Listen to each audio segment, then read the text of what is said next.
So now we're going to jump back. Danny, you are in your car on your way home because you're going to go pick up Levi, and we have Annika and Bobby having a little sleepover Yeah, they are. and separate rooms. And Lots so of room. Lots of room.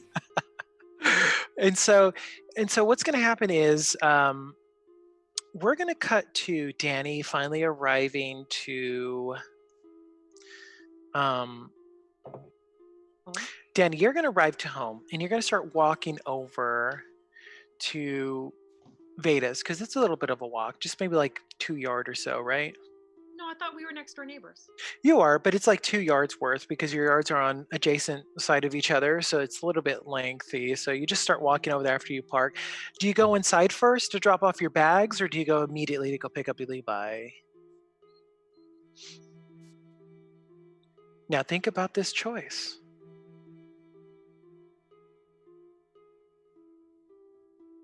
I'm just kidding. It has nothing to do with it. Son of a bitch!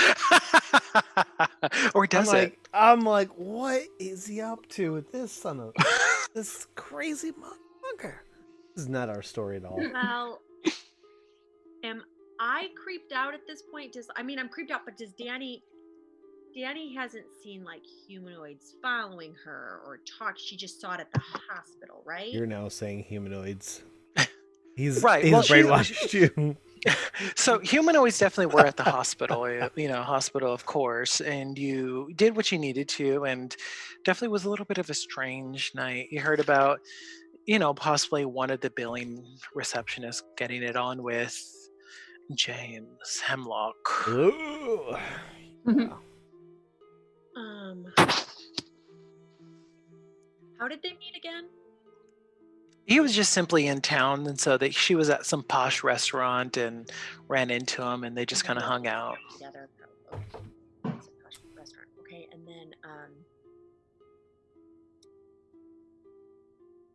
I feel like I would go straight to get Levi. I would okay go directly to Levi. Yeah. Okay, so you're going to exit your car, close your door, I assume. I have my bag, yeah. Okay, you have your bag.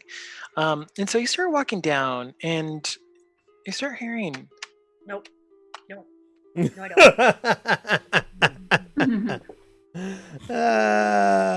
And funny. And it's kind of, so you, Bobby, and Veda live in like the same neighborhood, and it's right next to a very thick forest line. There's development within, maybe 2 miles on the other side of the forest line, but you definitely hear intermittent running, and you look to your left, and we cut to Bobby and Annika. So Bobby and Annika, you guys are both sleeping at this moment. You guys are actually going to have a tandem dream. Oh. Yes. So at first, Bobby, you see Annika. You're not certain if it is actually Annika because you're sleeping over. You just think it's something relative in your memory. And you see her levitating, and you look down and you see yourself levitating. Oh, weird. Am I aware I'm dreaming? You vaguely know that you're aware. It's not so lucid, though.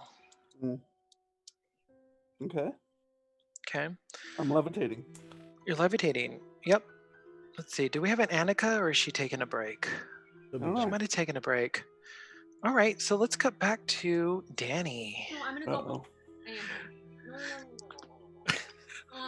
I pull out my pepper spray. Okay. Always prepared, woman.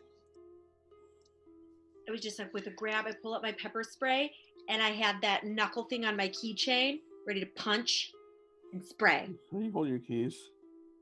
Okay. Where is your precious Ziploc bag? In the purse. In your purse. Okay.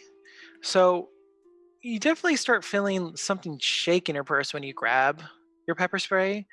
Doesn't really catch you too off guard, but you definitely do feel something shake in there. But you do know that something odd is in there. So I don't know. Do you have a feeling that that's strange enough that you're going to inspect it?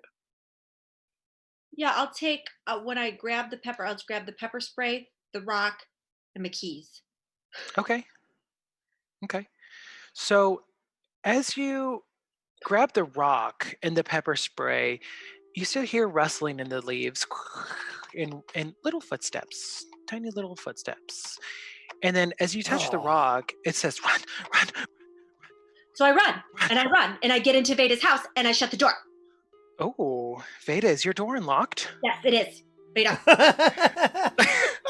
Mm. I don't know. Veda. I don't think Veda would have. I might have left it unlocked when I left Yep, there. he did. He did. Veda, did you lock your Well, wouldn't- Veda's a I very wouldn't private person. normally- Veda's a Did you- very Veda? private person. She probably would have went there Yeah. and locked it, right? Veda, your door is unlocked. Did you lock the Well- door, Veda, or no? Or do you hear Danny pounding at the door? Well, I was expecting Danny to come over, so I had it unlocked. Yeah, and Okay. she heard she saw my car pull into the driveway. So Mhm. Really? I think that you're so private, Ada.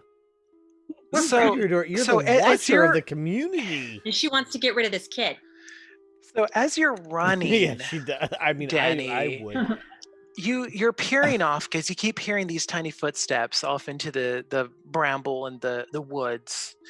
And as soon as right about the time that you're going to turn, you see Josiah levitating, arms out, floating in front of you, and then that's all you capture of him. Wait, what? We have Annika back. Wait, Wait, who's Josiah again? he's just levitating behind me? No, he's in front of you. Like you look back and you look forward, and he's in front of you, but it's not to the point where you're going to stop running to Veda's, but it's just enough in the distance that you definitely do see him, and he's lifeless, just floating there, Dead? almost peaceful. You don't know Where if the he's hell dead. is Josiah? So we're going to cut to Annika now. Son of a fucker. What? Who in the hell is Josiah? Uh,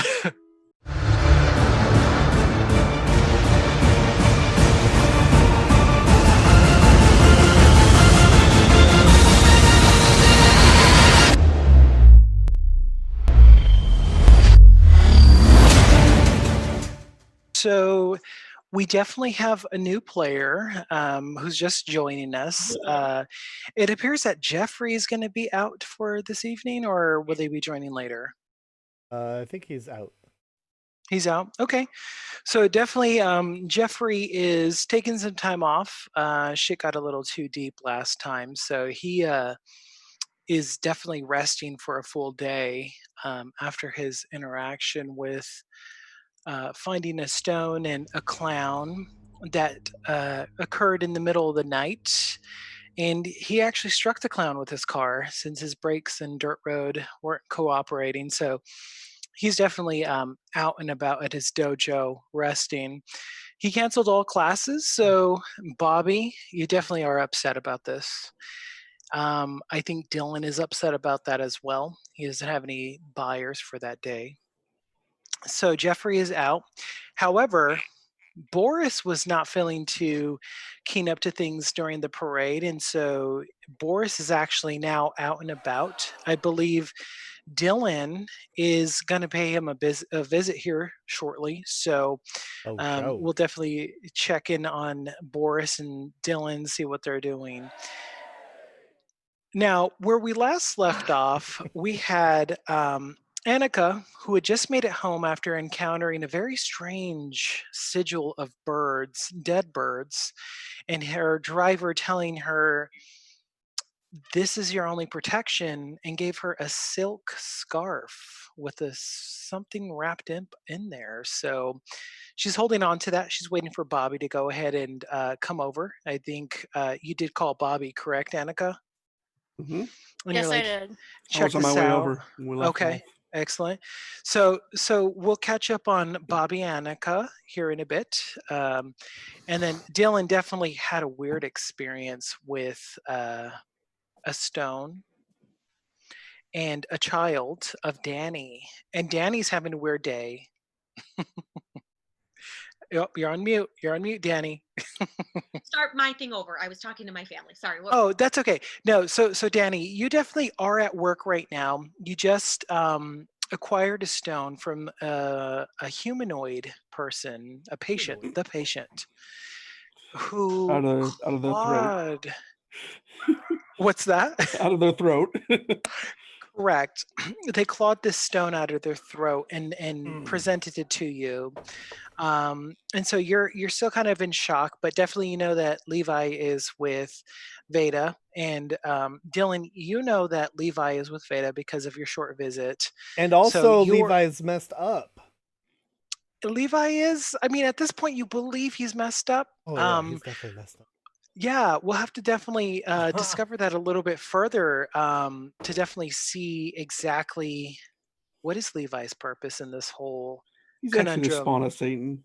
Hey. That's somebody's child there, okay? The Yeah. helicopter parent's child.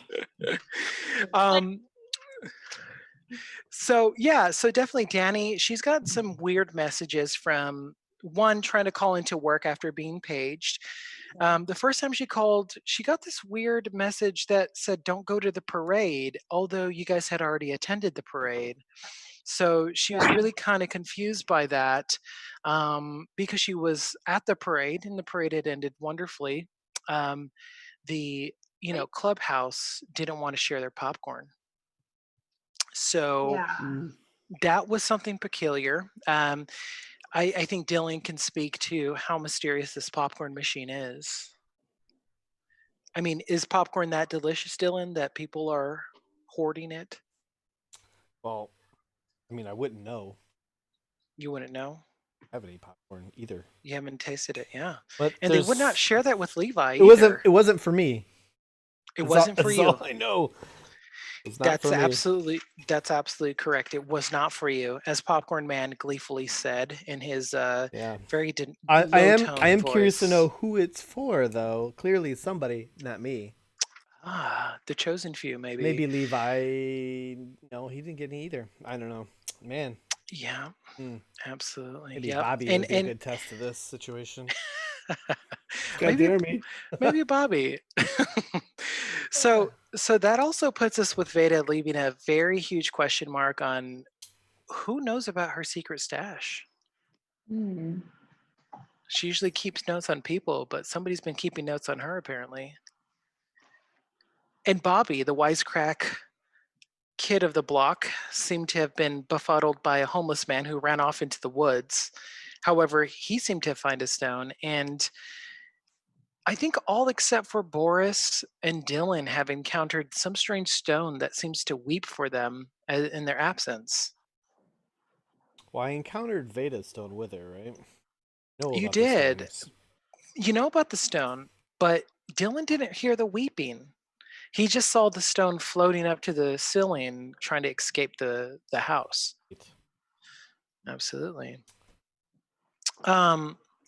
So let's see. There is. Mhm. Who was Dylan again? Dylan Sean. is so Dylan is the he's a well-connected provider. Dylan is the individual that passed they try to hit on you outside of the dojo when you're dropping off Levi. What was John, what's your character's name? What? You know my character's name. I'm gonna Bobby. I haven't watched the game yet. Yeah. So let's go ahead and go through a little bit here. So we'll Rock cry. I don't remember Bobby's rock crying. I thought he just Well- took it and put it in his pocket. Bobby heard the rock while he was approaching it cry, and then as soon as he laid eyes on it, it gave him a smug little chuckle and was happy. So, just to kind of invite everybody to remind the characters, Jeffrey is a dojo owner. Mhm. Levi and Bobby both attend his dojo. Dylan simply hangs outside of the dojo, definitely trying to find clients, not necessarily drug-related clients, but more of a candy and bubblegum type. He definitely is a little fiend for gum. So Dylan, go ahead and give us a little wave so we can introduce you to everybody else in case if people forgot. So Dylan, Yo, Wave, is- Dylan. yeah, where you at, Dylan? Give us a wave. Hello. There you go. So Dylan definitely, he's kind of caught in the midst of this. Paraded around the parade, found a couple weird individuals at the parade with the good old club there, the clubhouse, and their popcorn maker. Some weird whisperings came from the popcorn maker. He's not sure what to make of it, so he's still kind of investigating that. He also has some pretty good shit to sell. It's called the spins, and the spins is a type of new drug that's causing people to kind of feel like they're spinning as soon as they take it. So Dylan's kind of in the midst of this. He's trying to figure out some things. He knows Veda. He saw a floating stone trying to escape almost as if it was a bird trapped in a cage or a house. And that was with Veda. So that brings us to one of his well-known acquaintances, which is Bobby. So Bobby is definitely a quaint little kid. He definitely gained some respect from Dylan whenever he punched Dylan in the crotch, and definitely had a ballsy move there. So definitely Bobby is on Dylan's radar, but out of appreciation. Now, Not Bobby, punching skills. nut punching skills. Bobby is a little rambunctious. He definitely likes to jump off, causes a lot of angst to Jeffrey and Danny. Danny is our nurse who just recently moved here. Definitely has a mysterious past. Not too certain about Danny. Danny's newer to the city, but works at the hospital and knows Bobby because of his many visits, because of his attitude and injuring himself. So Danny is neighbors with Veda. So Danny, go and give us a wave real quick before we move on to Veda. There you go. And Veda is our neighborhood watchwoman. So our neighborhood watchwoman She is definitely she has a notebook, a very mysterious notebook, which seems to have notes on the villagers and townspeople.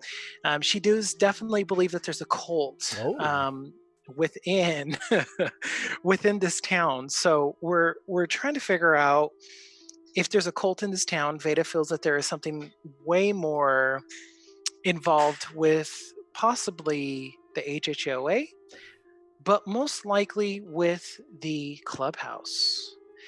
And we'll kind of brief back into the clubhouse. And so Veda definitely had a weird experience with a stone as well. And she's trying to figure this out. She feels that there's a scientific reason for the stone floating to the ceiling and trying to escape. But she definitely doesn't know at this moment. Now, Veda is involved with the public school system and is very fond of a wonderful young lady named Annika. So Annika, give us a little wave. There you go. So Annika is a intelligent student, very, very prone to any kind of engineering information or studies, and she definitely has partnered with the retired scientist of NASA, Veda. Along with Annika, she has a very well-known family who is a lawyer set of parents who actually own a firm. They're no longer practicing, but they own a firm. And apparently there's a water park or theme park coming to town that they hope to enrich this once rich iron town, now lumber, kind of lagging behind. But the Hemlocks definitely might have something to do with this. But Annika, do you think that there's a water park or theme park coming into town at all cost? I don't know. You don't know? It's just what your parents said, right? Yeah. Okay, excellent.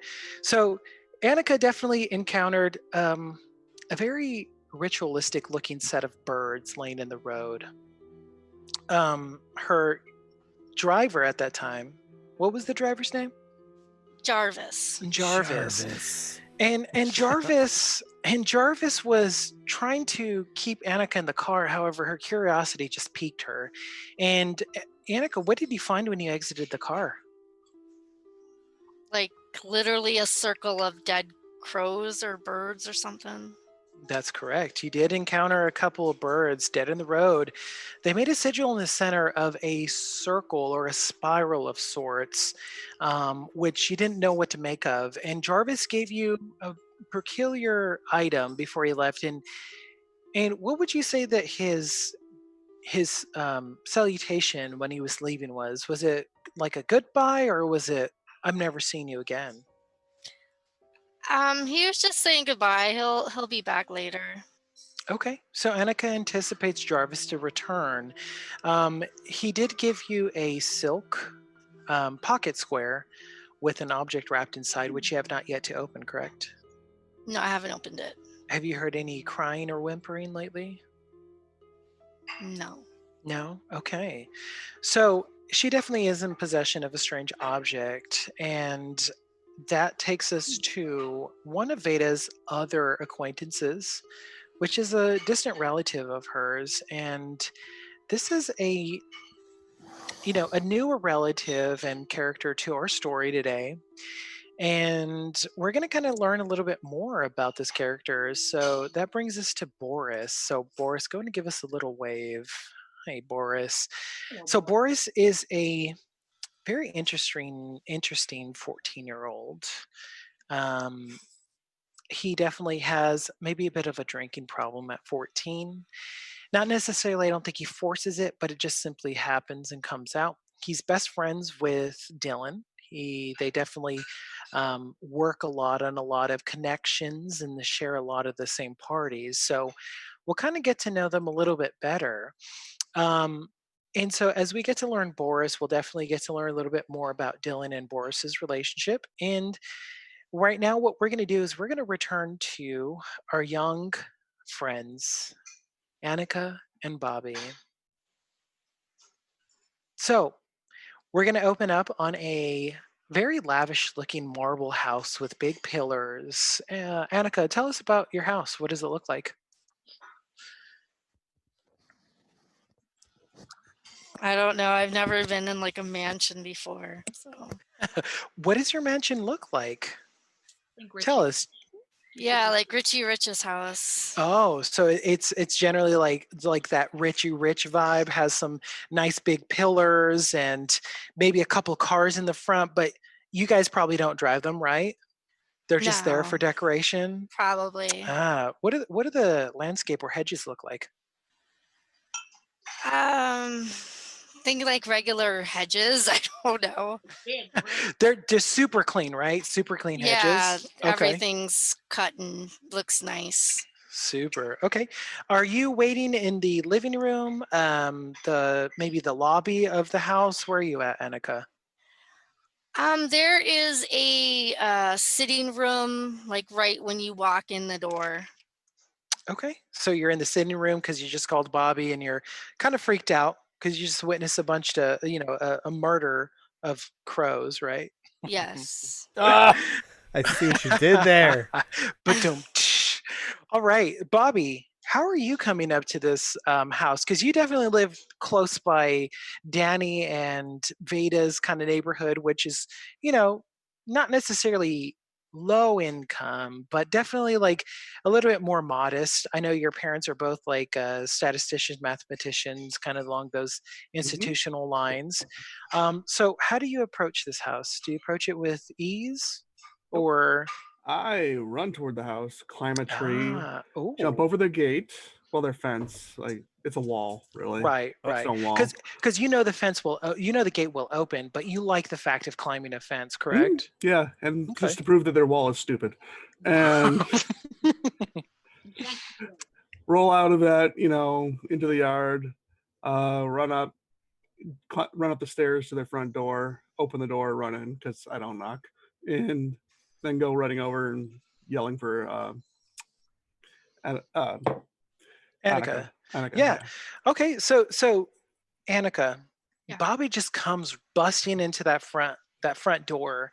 Now he probably does that because he knows that your parents most likely aren't home because of their late hours and different meetings and their office, things like that. Does that startle you, or are you just kind of accustomed to it? I already knew he was coming over and he just barges in and it's basically like his second home. So I'm just used to him just doing whatever. All right. How do you greet him? Like, dude, you'll never guess what happened. Mm, you saw a alien. Oh. Um, you made $1 million? Wait, you already have $1 million, don't you? I don't know. Yeah. What happened? Jarvis and I were driving home and we saw this like circle of dead birds in the middle of the road. This is weird. That's yeah, circle of dead beards. Do you think they had like the flu? Coronavirus. Right. Maybe, I don't know. It's just weird the way they were just positioned like in a circle. That is weird. I had a weird thing happen to me too. When I got home, there was this strange old dude standing outside of my house, and when I went to question him or talk to him, he put a rock down and ran away. I have the rock still. I have something too. Jarvis gave me this thing. I was waiting for you to get here so we could open it. Is it a rock? Probably. It's shaped like just So, it's Bobby, weird. do you still have your rock in your pocket? Mm-hmm. Okay. So as soon as Annika, what are you doing? Are you grabbing that pocket square to show to Bobby, or it's still kind of put away? I grabbed it out of my pocket and it's in my hand still wrapped. Okay. So as soon as you start pulling that out, you start feeling kind of like a repel force from maybe Bobby's direction. I'm That still was dressed as a weird. Ghostbuster, by the way. Yes, I forgot Bobby about is that. dressed as a Ghostbuster. And which Ghostbuster is it It was specifically? Venkman, if I recall There you correctly.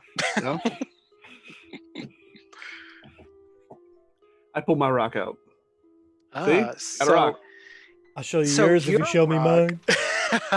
It makes weird noises too, which is strange. Yeah. So Bobby, as soon as you pull out your rock, you definitely start feeling a little bit more of a push from Annika a little bit. It's not a strong push, but it's a suggestive push. I don't like suggestive pushes. And Annika, you don't know what's in the pocket square at this moment. Let's see All what you you know got. is that whatever you have in your hand. Let's see if you got a rock. Okay, so I open up the packaging. So then you definitely hear a little bit louder of a chuckle. And the rock pushes further a little bit, but you notice that there's no markings on your rock as Bobby's. Bobby's has a little bit darker of a shading on his rock. But you definitely do get this sense of belonging, but more of a belonging sense in that not to be closer, but just simply to know each other. You have a pond out back, don't you? Yeah, we have a pond and a My- swimming pool. And My rock would make an excellent skipping stone. I don't know about your rock. all right, let's go outside then. Yeah. Oh, Annika and Bobby going to the pond. All right, so you guys are going to the pond. Annika, what is your pond? What does the backyard look like? Is it kind of, you have like what do you have on there? We got everything. What do you? Dang. We got pools. We got like water slides. We got. What? All right. So You you're at got your favorite koi. pond. We got. So you're at your favorite pond, correct? Or the Yeah. pond that closest to the house, right? 'Cause you Yeah, probably that's have, my like- mom's pond. You probably have like a golf course back there, right? I don't use it unless Bobby wants to terrorize it. But yeah, we don't use it. All right. So you and Bobby make it to the pond. What are you guys gonna do? The pond's I not get- very big, right? Like maybe 50 feet across. Probably, yeah. I mean, the pools and hot tub are obviously bigger. What? You think it's clear? The pond? Yeah. Like, do you think it's like sedimentary and got a lot of dirt in it, or do you think it's clear? You got fish you can see. It's clear. It's like a koi fish pond. Okay. You know, the rich, so kois are expensive. Right. I'm gonna try skipping my stone across the pond. See how if I can make it all the way across. Okay, so you're gonna launch your stone. Annika, do you follow suit? I just imagine the stone Yeah, going. we put our hands back to throw it. Okay, so as soon as you guys do definitely throw the stone, and it skips across the pond. And so since the pond is so still, it looks like they always say it's like a mirror. Um, in this mirror of water, you see the ripples kind of follow behind. But you notice that this doesn't necessarily leave a ripple. It just simply skips upon the top of the water. And as you throw it, it simply circles back to you guys, your respective stones. Like a Nice. boomerang? Boomerang, yeah. Just Boomerang like a skipping stones. yeah, These are awesome stones. just like a boomerang. And as you launch them, you kind of hear a whimper. But then when they get to your hand, you hear the chuckle. So you launch them, and they go, and then and you catch them. How many? So how many times do they actually touch the water? Just once? They literally, from what you guys can see, they don't touch the water. They just kind of hover on top. It's cool they come back, but then we can't get many skips out of them. That's They don't true. touch the water. That's true. Yeah. This is creepy. These stones are creepy. I mean, sure, but I can think of things we can do with them. Yeah. All right, what else can we do with these stones? Are you guys standing next to each other right now? Yeah. So you notice that the stones seem to kind of arc out, and they seem to be comfortable in a position, but then come straight back to you. So it's almost like it's like a two-sided square with an arc in between them. So you throw the stones and they glide across the water, and then they come back in a very particular position. But as soon as they reach your hand, you still feel that repel from each other. I think we could probably. Who are the kids that pushed you off the float? Yeah. We could probably throw these stones at them and have the stones come back and get away before they can do anything. Interesting. So Bobby's thinking revenge. Yeah. Can I do a quick compliment? You guys are doing a good job of playing 11-year-olds. All right. So now we're gonna leave you guys at the backyard of Annika's home, playing with Okay. the stones, throwing them around, and we're gonna cut down to Dylan, who probably shakenly left Veda's home smoking a cigarette, or because I think you just lit a cigarette because you're so perplexed with what happened. Correct? Yeah. Can you remind me again? There was like a thing that Levi said. Yeah. So Levi, you were trying to keep the stone that Veda gave you. And you're trying to say, let me take this off your hands. I know some people that I can talk to about this. And Levi was sitting watching TV, but he was looking at you, and he was hanging over the couch, and he had this grin on his face, and then he told you, it's not for you. Oh, And it right. spooked you so far to the point that you swore it was the same voice that Popcorn Man gave you. Yeah. I am I'm like, hey Veda, I don't know what to tell you, but seems like you should probably get rid of this child. Did Veda hear this thing, or was it just me that heard this? Did you It's just- suggest that she it's- get rid of a child? Yeah, it's just you, because you didn't say anything to Veda, because you're just like, I gotta go. Oh, It okay, freaked you yeah. out so Yeah. bad Right. because you were in the dining room, and you guys were in the living room of Veda that you saw, but Veda couldn't because she was towards the kitchen area. Yeah, I'm out of here. But I'll be back. I'm gonna go talk to somebody about a thing. So, see ya. And All right. And I think the last time we talked, Dylan, you mentioned that you were thinking about going to visit your good pal. Oh yeah, I absolutely because- have to talk yeah. to Boris. Right, because even though Boris's dad hates you, you know that Boris's dad is out currently on assignment, so he's not in right now. He definitely left that day that you were going to go visit him. So, yeah, go ahead and tell us about your trip over to Boris. Remember, you have a huge collection or stash of the spins. Yeah, and that's not exactly the most interesting thing that I want to share with Boris.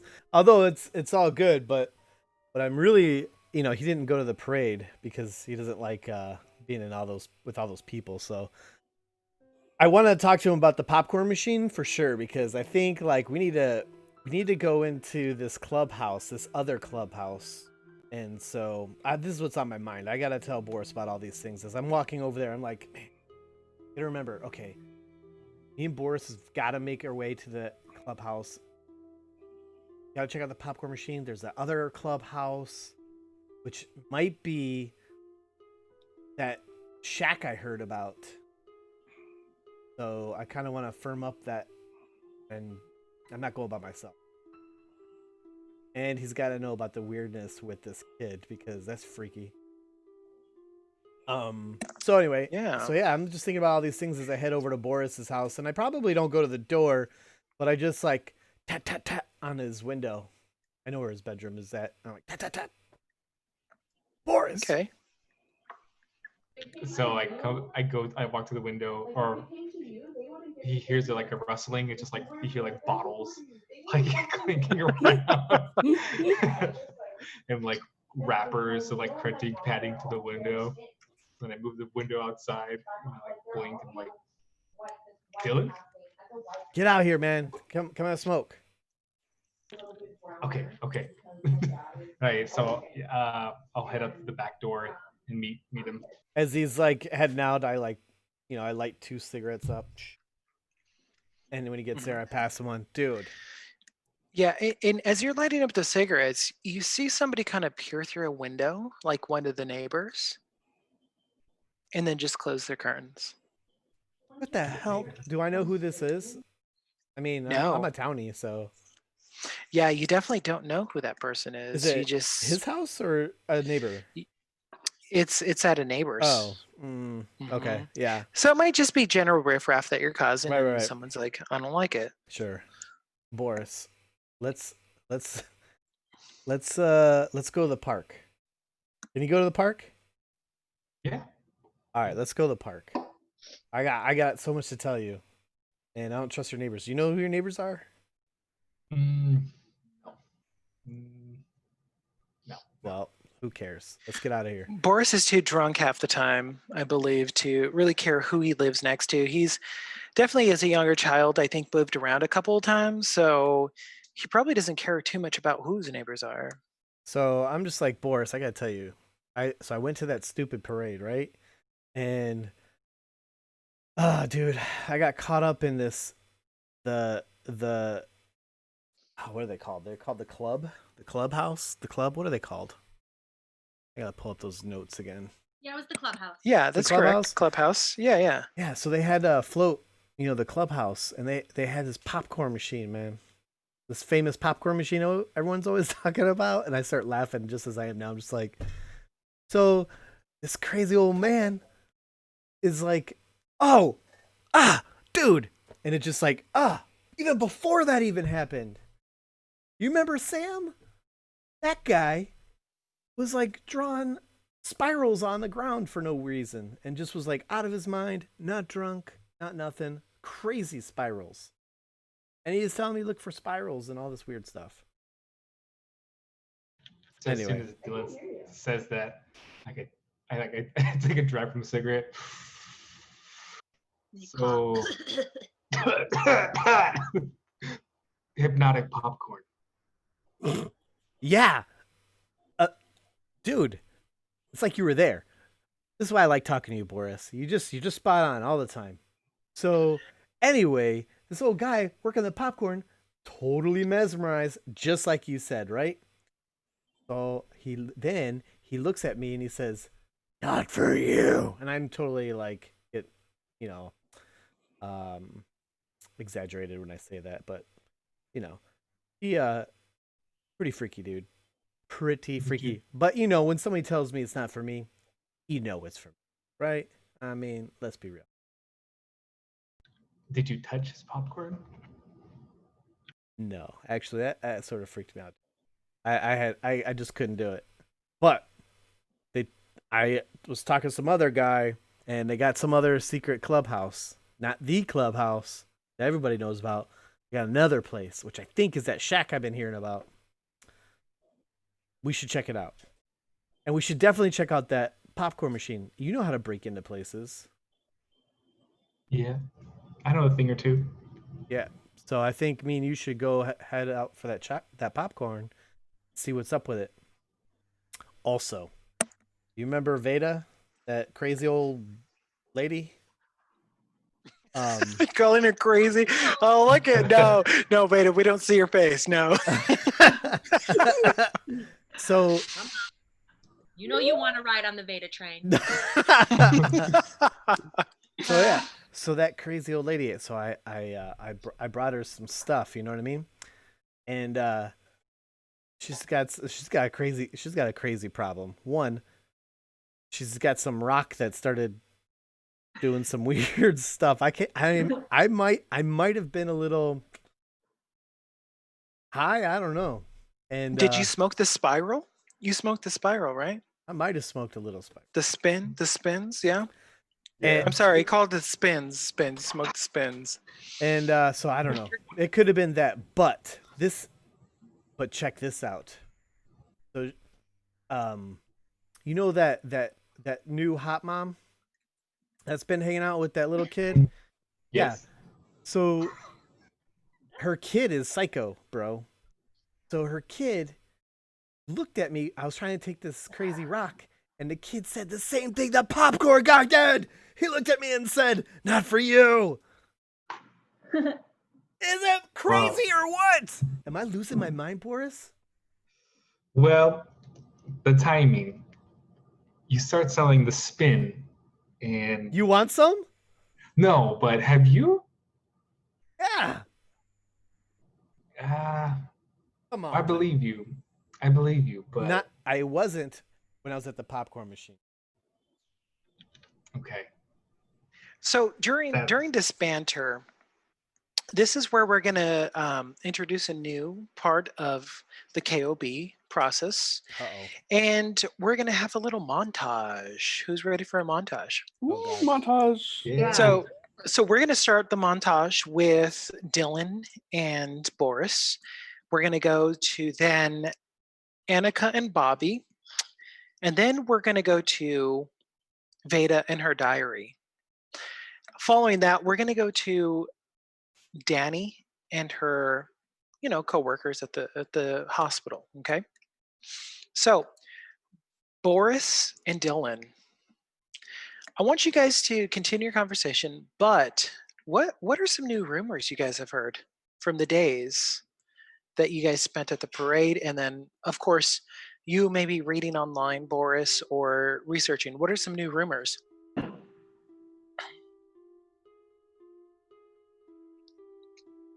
Is this a part of this game where we create new rumors, or is this something like based on what we've done so far? Or You both? guys can create completely new rumors, or maybe it's something that you heard about the previous. Okay. That's completely up to you guys. Okay. One thing I know for sure is that the clubhouse is a front for the clubhouse. That clubhouse, the clubhouse, which is so exclusive, isn't actually the exclusive clubhouse. That ain't shit. And really, the clubhouse is, in my mind, definitely that shack where, I've heard previously that an old man lived there, but probably an old man was seen there. It makes sense because this club is all old men. So Dylan, your rumor has kind of transformed into the old shack in the woods that might have been a cool place to hang. Is definitely maybe a a cool little place bit to hang. more definitely a cool place to hang for some, but you're kind of more curious about what is the actual true clubhouse. Oh yeah, there's definitely something to that clubhouse. Okay. It's part of, I think that shack is where the real meetings happen. Right. So you don't know what they are, but the real meetings happen there. Okay. All right. And Boris, what rumor do you share with Dylan? Well, I want something kind of to be related to it, but I don't know what. 'Cause It I don't it doesn't have to be Boris. It could be something that you've just simply heard because you were watching the news, which sometimes news can be rumor, but maybe it's something your dad shared with you before he left. Okay. Let's see. Hold on. I'm trying to get some context.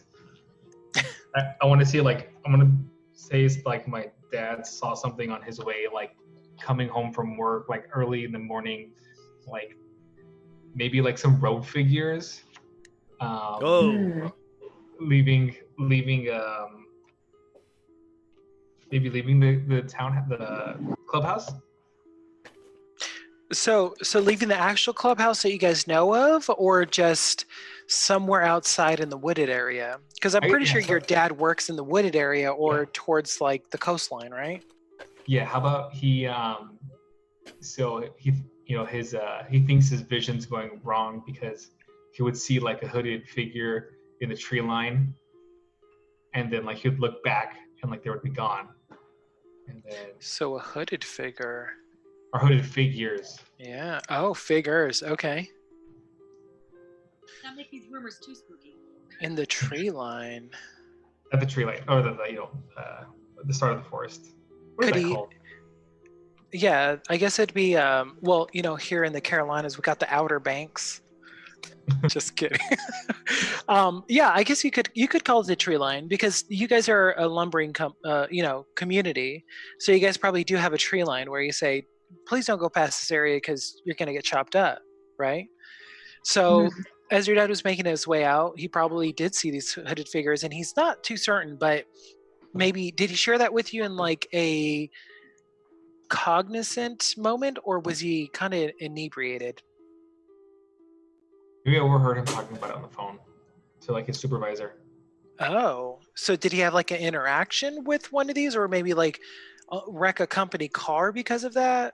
Why would he be talking to his supervisor? Oh, he tries to get him away. So he's like, "Hey, like you need to get out of here. Like this is a work zone."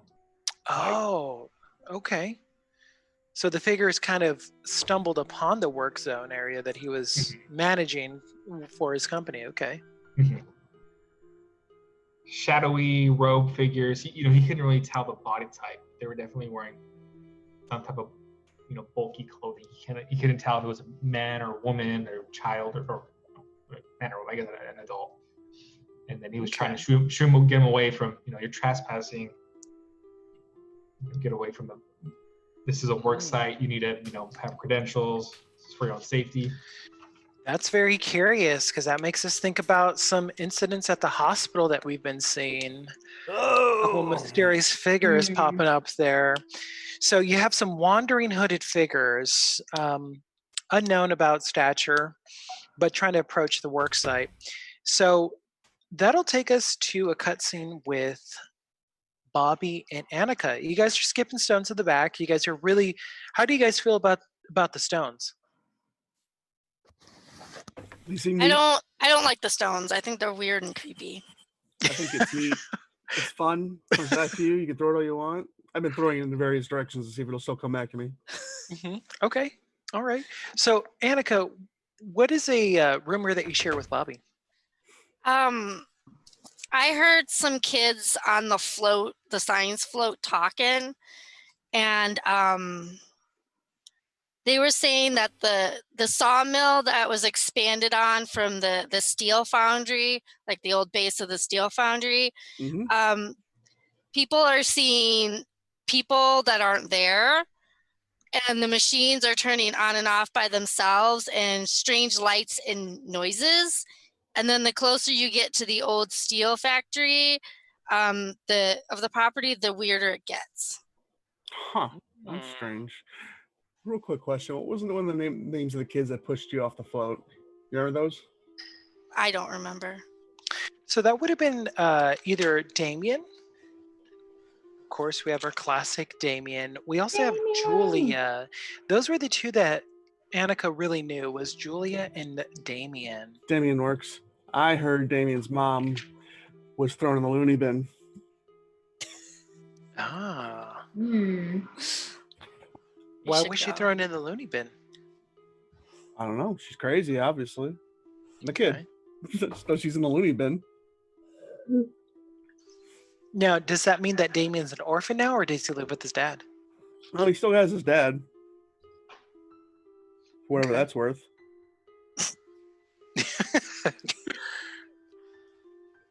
I'm going to actually word that the loony bin. It's a great Loony, word. loony, loony. Loony bin. All right. So now that's going to take us to I'm not going to actually describe it. I'm going to let Veda tell us. How does your household feel? Do you have Levi? Is Levi awake at this moment, or is he sleeping by now? What time is it? I like how Danny's like, what time is it? Because he should be asleep. Well, I don't know what time it is in the game. Right. So it is nighttime. So I would say it's probably approaching 9:30. He better be. Mm-hmm. Better be.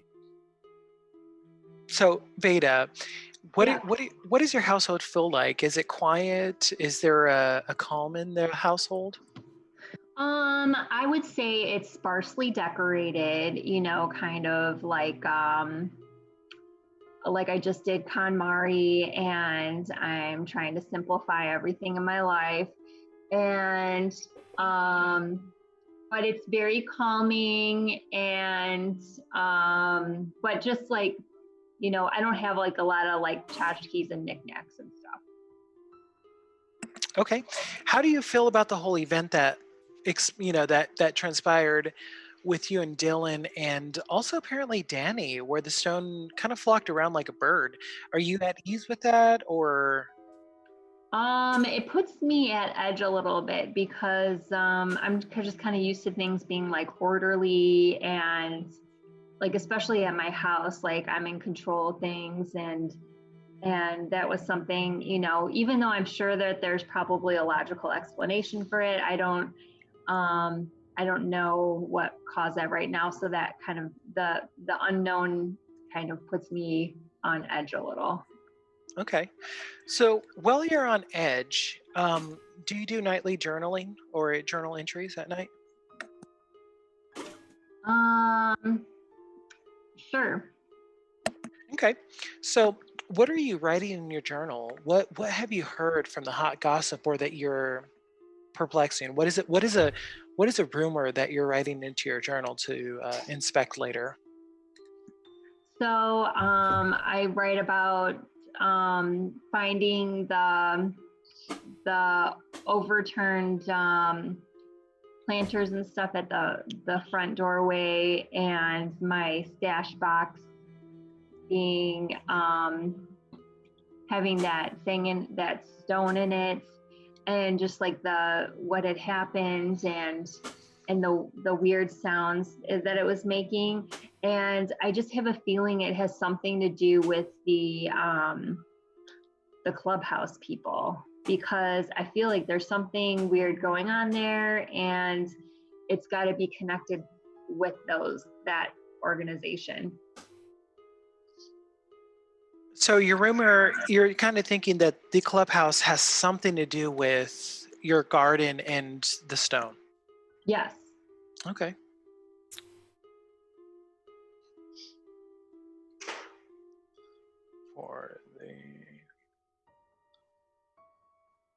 Let's see. And so as soon as you start thinking clubhouse, you hear a shrill, almost like panicking. And it's weird. It's not jarring, but it's just something that you simply hear. Is it like wherever I trap that rock in? Yeah, absolutely. So you do hear the crying, and then you think about the clubhouse. What are you envisioning when you think about the clubhouse? Are you thinking about the popcorn machine, or one of the members, or? I'm just thinking like a bunch of those you know, like older men that are just thinking that they rule the world, and they do their rituals and stuff. And I feel like they're like mocking me in some way. So you even furthermore think that they're a cult? Oh yeah, I think that. I think they think that they're a cult, or they think that they're the superior organization, and do these ritualistic things that are, just, You think it's evil or more just religious practice? I don't know if it's like religious, and I don't think I just think it's like elitism, like that they're just, they think elitist. It's the skull and bones. I think you've just created a new organization, the elitist. Yeah. Well, elitists run the clubhouse. Okay. They excellent. actually run the clubhouse.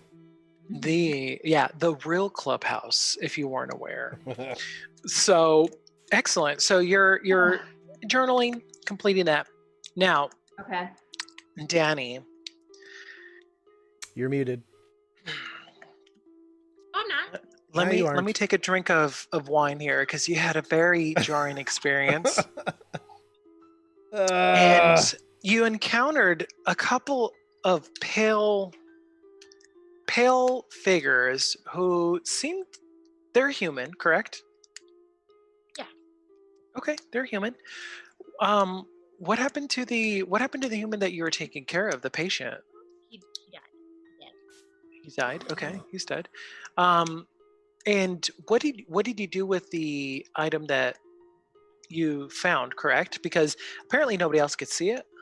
I did not touch it. Okay, you put it in a Ziploc bag, right? I had the little thingy. Forceps.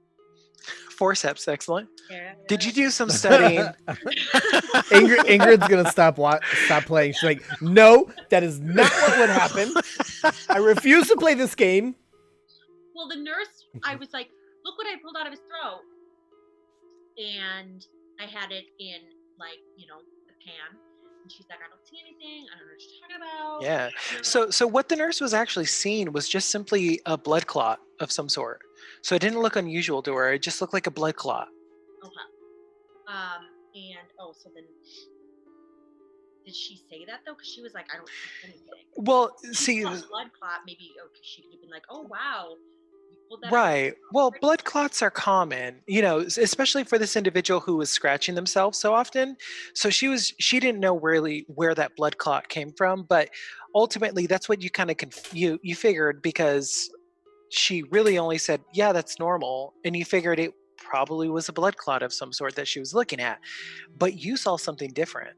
I saw a rock. Okay. And you took the forceps and you put it in a Ziploc, correct? Yes. And you put it in your bag, and throughout your whole shift, you keep hearing this whimpering and crying. Right. But do I recognize it? Because didn't I see the same stone at Veda's? You do recognize it. And actually, the strange thing is, it almost brings you like a feeling for Levi. Oh. Like you want to comfort it, but you're not certain if you should, because you have a child of your own. I mean, I still love my own kid, right? You do absolutely. But this is almost as like if you had another child. But this child was with you at work crying. They need to shut up because Mama's got a job to do. You're going to make her have a breakdown, like right in the beginning. I might actually have a breakdown. You parents are so funny. Okay. So your shift continues, and you do identify that this crying and kind of lingering is for you, and it's from this object. But you're gonna discuss with your nurse, your nurse coworker, who kind of was like, Danny, what the hell were you seeing in there? It was just simply a blood clot. Like, are you okay? Like, I know you just moved here and it might be stressful and you shouldn't be seeing the things that we have here, but it's unusual. People come in with missing arms all the time. We just think it's lumber material. It's a lumberman's kind of world. So, have you seen these people before? These types of injuries before? Like, this is not new to you? I mean, it's not unusual. They might be drifters who got lost in the woods, and the lack of nutrients causes them to become a little anemic and pale. We have cases all the time. I mean, maybe not bald and with completely black eyes, but who knows? We haven't even checked for contacts yet. Do you have files on all of this? Well, we don't know who these people are. We still have out on the police blotter if they know anybody missing. Where do you keep all your John Does and your Jane Does? Well, of course we have some in the morgue. It just depends on how well those John Does made out, I don't want to know where their bodies are. Oh. But I would like to know where the paperwork is. I would like to read up on what's going on. This seems like this is happening and it should be taken care of. Maybe we can let the mayor know. Where are these files? Well, that's the thing. The files, I mean, you could probably go to the courthouse and pull up the files, but there's really not much information. I don't know, but Tomfoolery. Ingrid, do you keep the medical records in the hospital? Well, like, where would like if somebody like dies They or if don't. there's an injury, do you keep it it's all at well, Nobody everything's knows where those online things now, are. but real life lifeline. but there is a medical records department where there's like files and stuff. Yeah. So in the hospital? Yeah, at the hospital. No. Yeah, so you definitely do have the medical records, and what it tells you is the weight, the appearance, and the height But and of death? Or like what the yeah, injury- cause of death is what they concluded is blood loss and concussive damage. a lot of concussions, huh? Well, I mean, apparently that's what they look like. I mean, that's just all we know so far. You said there were a lot of All we know of them by is their ID, their medical ID bracelets right now. um, There's no ID on them. They came in the hospital robes, like we told you, and we haven't used these since maybe 15 years ago. wait. Those aren't our robes. Those aren't our gowns on the patients. They came in like that. I woke up like this.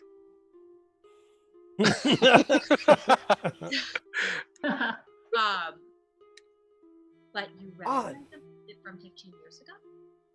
They just were brought in. The ranger came by and he had them loaded up in his car, and they already had these gowns, so we didn't figure to redress them at all because loony. they already had gowns. I'm gonna go look at the records Mhm. and just see if I notice a pattern. Okay, so here, if I notice, injuries, similar injuries, anything that is connected to Chad's, are the other patients that you've seen come in like this, are they wearing medical gowns as well from years previous? this is the first. You've seen this. This is the first that we've ever noticed them wearing gowns. But did you hear that Deborah down in accounting totally ran into James Hemlock and was like super trashed and fell on his lap? Did you hear about that? Yes, she is so out there. But I don't know. I mean, that's what I've heard. I don't know. Have you seen otherwise? What have you heard? So, Danny, this is a point where I want you to share a rumor. It could be whatever rumor you want with your coworker. What's my coworker's name? Let's go and say your coworker's name is Hilda, the Hilda. nurse. All right. Are you talking about Deborah in pediatrics? Well, she's in billing. She doesn't do much. She's like in accounting billing. I don't know what she does. She walks around with this like cool attitude, even though she eats in the same cafeteria as us. Like I can't stand it. What was James doing here? No, it wasn't here. It was at some posh restaurant she goes to. She doesn't make that much money. She just I mean, nabbing? I don't know. Maybe Sugar Daddy came through or something. Who knows? But she swears up and down, and she has so many stories about James Hemlock and what his beach house looks like. But I don't know. I mean, who cares about her? But what have you heard? I heard that you went to the parade, that little tacky thing. I did. It was nice. But then I got a strange call saying, "Don't go to the parade." What? Yeah, Claire. The Claire's a bitch anyway. She probably was just trying to give you whatever. I mean, what Claire is always just trying to do that. You know, she got Dr. Adams almost fired once. Dang. Claiming that Dr. Adams was clowning around too much with Patch her. Adams? No! But Adams is a funny guy. He goofs around with everyone. He's so kind. I don't know. Anyways, what is your gossip, Danny? I mean, I'm so full of gossip. You know, that's all I do in this chair. Well, I'm still getting to know people around here, but sure is a strange town with this HOA and this clubhouse. You know, the HOA is getting really aggressive. I got this cute little garden gnome, okay? And this garden gnome, it was like it's not a garden gnome, it was a cat. And he was like eating the garden gnomes. And I thought it was so funny and so cute. And the HOA tells me I have to remove it because it promotes violence. Hoes. Ah. Those hoes. And I'm just really, I've had it up to here with them, you know. I moved away to have a fresh start and to be finally free and just, you know, live my life the way that I want to live it with my son. And now I'm being told I can't have a cat eating garden gnome. Like, Sons of bitches. Yeah, I mean, don't let them get to you too much, but the HHOA has been here for hundreds of years. That's what makes it so complicated. It goes back to the Hemlocks. The Hemlocks founded the HHSOA, and apparently grandmother Hemlock was the first. Who knows? No sweat off your back. It's not like they're going to evict you from your place. Yeah. What the hell? Oh, I'm not there. I'm starting to get into this nastiness here. Sorry. I mean, I guess you're right, but I don't know. How are the Hemlock's parents still alive? Is James' parents still alive?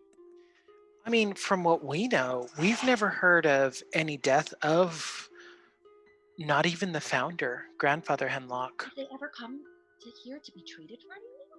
No, it's always the latest child. They just so they have their babies here, but that's it.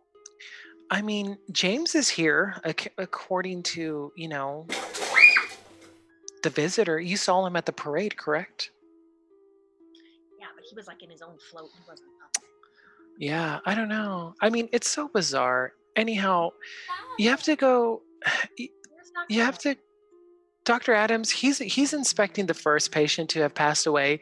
You know, the strange thing is all the patients have passed away that came in tonight. How many were there? That would make 7 total. 7.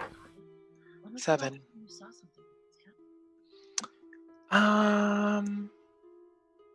I'd probably have to say after the last steel mill closed, but they didn't all die. So who knows? Anyhow, I gotta go take my smoke break. I'll talk to you later, okay? All right, I'm gonna go talk to Dr. Adams and see if he knows anything. All right. So we're gonna cut back. Thank you for that montage and that little rumor building time. It's fun time for all. We're gonna cut back, and Boris, you had just finished talking to Dylan about some hooded figures that you saw. And Dylan, you were visiting Boris because you were like, "Hey, let me go check on my bud. Let me see what's up." What are you guys going to do after? I mean, Dylan, are you trying to sling that's the spins or what? I mean, yeah, Boris. I've got some. I got some pretty good stuff this time. If you're interested, but Don't do it.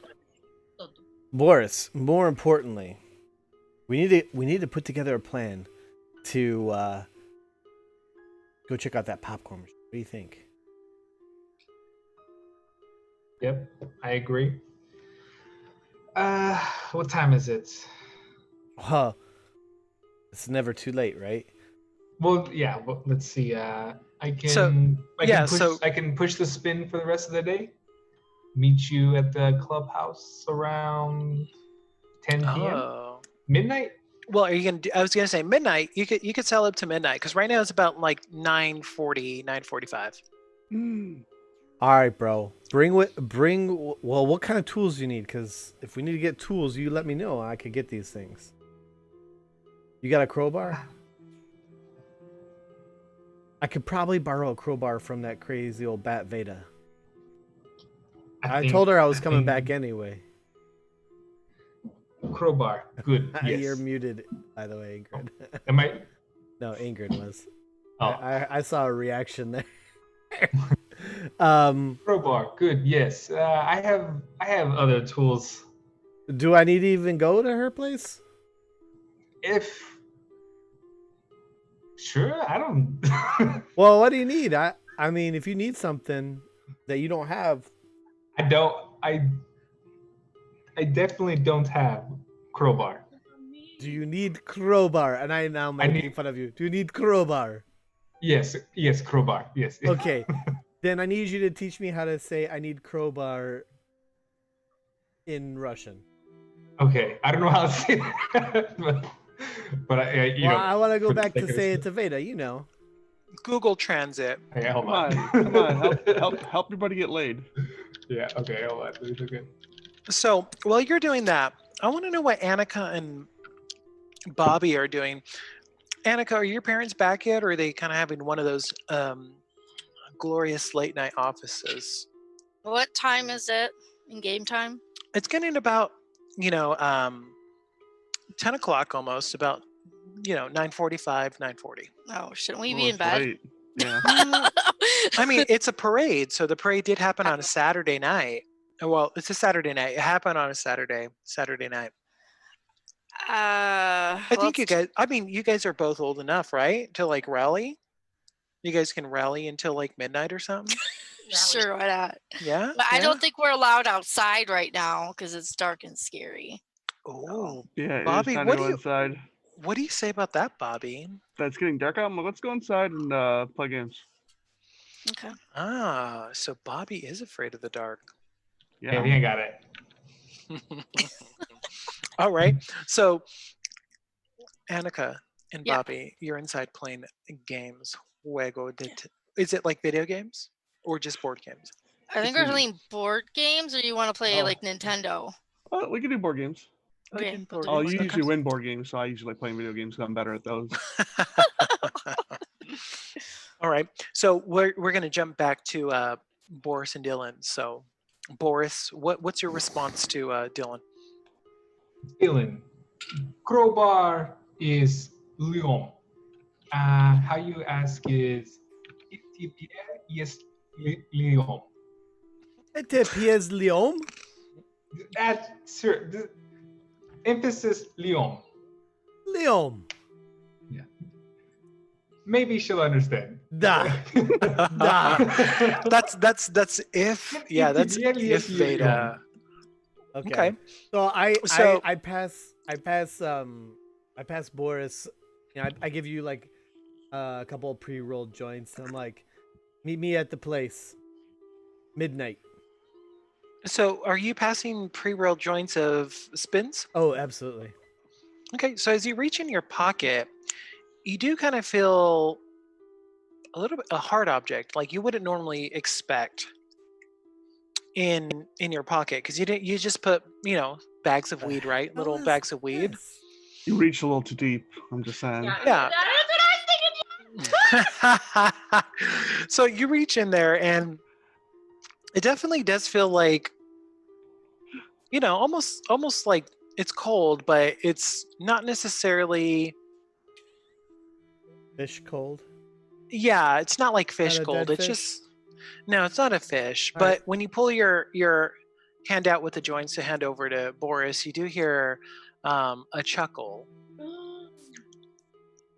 And when you pass your joints over to Boris, you just hear like on the wind, faint Boris. I hear this. You hear this, Dylan. Hey, Boris. That was good. Did you hear that? Just now? Uh, was it you? No. How do you say that again? Lopar? Lopier? Long. Loam? And while I'm like, I'm like trying to like distract him a little bit from what I just said, I actually touched the thing again in my backpack to see if it does it again. It The goes. Leom, you said? Long. Loam. Long. I pull the thing out.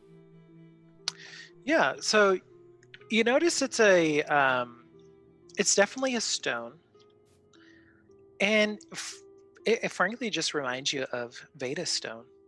Yeah. And I definitely have a bad feeling about it anyway because of what I saw Veda Stone do. And I said, Boris, did you put this shit in my bag? Well, the stranger thing is that you notice that it's inside a bag, like one of the spins bags. Oh, it's Yeah, almost in- as if you put it there. Yeah, but you did feel it when you first put your hand in there, and you could feel it through the bag. That chill from it. But now that do you open the bag and put it in your hand? Oh yeah. Okay. So as soon as it does that, then you definitely hear another chuckle, and you just after that it's just peace, calm, quiet, and then you continue talking to Boris. Boris. I pass him the two pre-rolled joints and then I say, hey, I got this for you too, and I give him the stone. So as soon as you try to give him the stone, it definitely goes into Boris's hand, but Boris, you don't feel it in your hand, and it just kind of hovers there for a minute with the joints, and then as you're trying to retract your hand back, it jumps back into your hand. In my hand? Into your hand, Dylan. Yes. Son of. Whoa, what a weird scala. Boris, this is a weird stone, dude. Yes. I, Scala. I told Veda to give me the stone, but I gave it back to her. You try to give the stone back to Boris to inspect? Well, you said it was like floating there, right? Or no, it went back in Yeah, my hand. It did. I'm like, It jumped back to your hand. Yeah. Boris, try and take it out of my hand. What happens when I do that? Okay, so you're gonna reach for it. Oh, tell your counterpart Alejandro happy birthday. Aw, it's a birthday? Happy birthday! Yesterday. She says, oh, thanks. I know, and sorry about the babies. Happy I'm so birthday from sad. the Kegs Guild? Yes, happy birthday from the Kegs Guild. Wow, thank you so much. You can hear that. Right. Like they can hear you. Like, Yeah. I don't know why I'm repeating it. You're like, I'm getting it. Hold on. Okay, so Boris, as you reach for this stone, you get this feeling, like a very kind of queasy feeling, and you just hear no no no no no no no no no no no no no no no no no no no. Do I hear it, or does only Boris hear it? Only Boris hears it. What the fuck with these stones? No no no no no no no no no no. I'm watching Boris for reactions of taking this. Not you, not you, not you. No no no no no no no no no no no no no. Not you, not you, not you, not you. Dylan, your skull. What? Do you pull your hand back? Yeah. It Okay. doesn't. when you pull your hand back, Dylan, you hear. It's a dumb. So what happened? You couldn't pull it out of my hand or what? Did you hear your name? I heard your name. No, I heard no. You no, heard. no, no, no, no, no, no, no, no, no, no, no. What do you no, mean no, you didn't? no. What do you mean you didn't hear anything? You're stoned. You couldn't pull it out of my hand. What do you mean? No, no, no, no. I don't understand. What do you mean? No, no, no, no, no. The Scala was speaking. No. What's a Speaking fucking stone. scallop? It's a Scala stone rock. You know what this stone is? No, that, Boris, you're fucking me up, man. What are you trying to say, Boris? Russian Scala stone rock. No, no, you don't want to take it from me. No, it wouldn't let you take it from me. What do you mean, no? The stone was saying no. It said no to you? But I didn't hear it Yes. say no. I heard it say Boris. I did not hear that. I chucked the stone at the ground. I'm done with this. Let's meet here at midnight. So you're gonna throw the stone on the ground? Yeah, I chuck it at the ground. Okay. So as soon as you do that, you feel like 500 pounds of weight supposedly like landed on you and almost cripples you to the ground. What? And you hear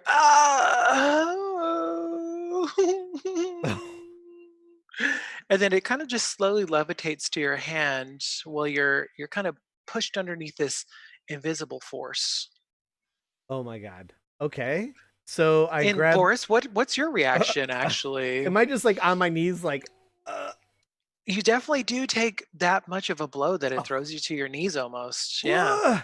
I think I'm just surprised. Like my eyes are like wide, and I dropped my cigarette. So are you gonna pick up the stone, or are you gonna leave I'll it? pick What are you up- gonna do? I- Try to set up? I'm gonna pick up the stone and see what happens. So you pick up the stone, and then you just immediately feel very, very calm again and at peace like you were before. And that weight's gone. Okay. Listen, Boris. Apparently, I'm stuck with this stone. I don't even know what this stupid thing is. I'm gonna try and get rid of this at Veda's house. Meet me here at midnight. Or meet me at the clubhouse at midnight. And when you say Veda, you do hear on the wind, Veda. I'm like, man, I am losing it. This is the weirdest day so far of all of my days. By the way, you heard anything about Jefferson? Or Jeffrey, I mean? Have you heard anything about Jeffrey? He had a Sasquatch float. I forgot to tell you about that. I think that's true, by the way, with him and those Sasquatches. He's a weird dude. I have heard rumors of Sasquatch, but no, I haven't seen. No Jeffrey. Past week, no Jeffrey. No. His float, For me. his float had a Sasquatch on it. You know what I was telling you about the thing about him and those Sasquatches and the stuffed animal, the weirdness about him, right? Yes. Sasquatch. Yes, big hairy man. Yeah. He's a weird, cracky dude. Anyway, meet me at the club midnight. Bring your tools. Okay. When is your dad gonna be home? I don't know. Page me if something bad happens and you need a diversion. Okay. Awesome. Thank you, Dylan. I'll bring vodka. Awesome. I can always count on you.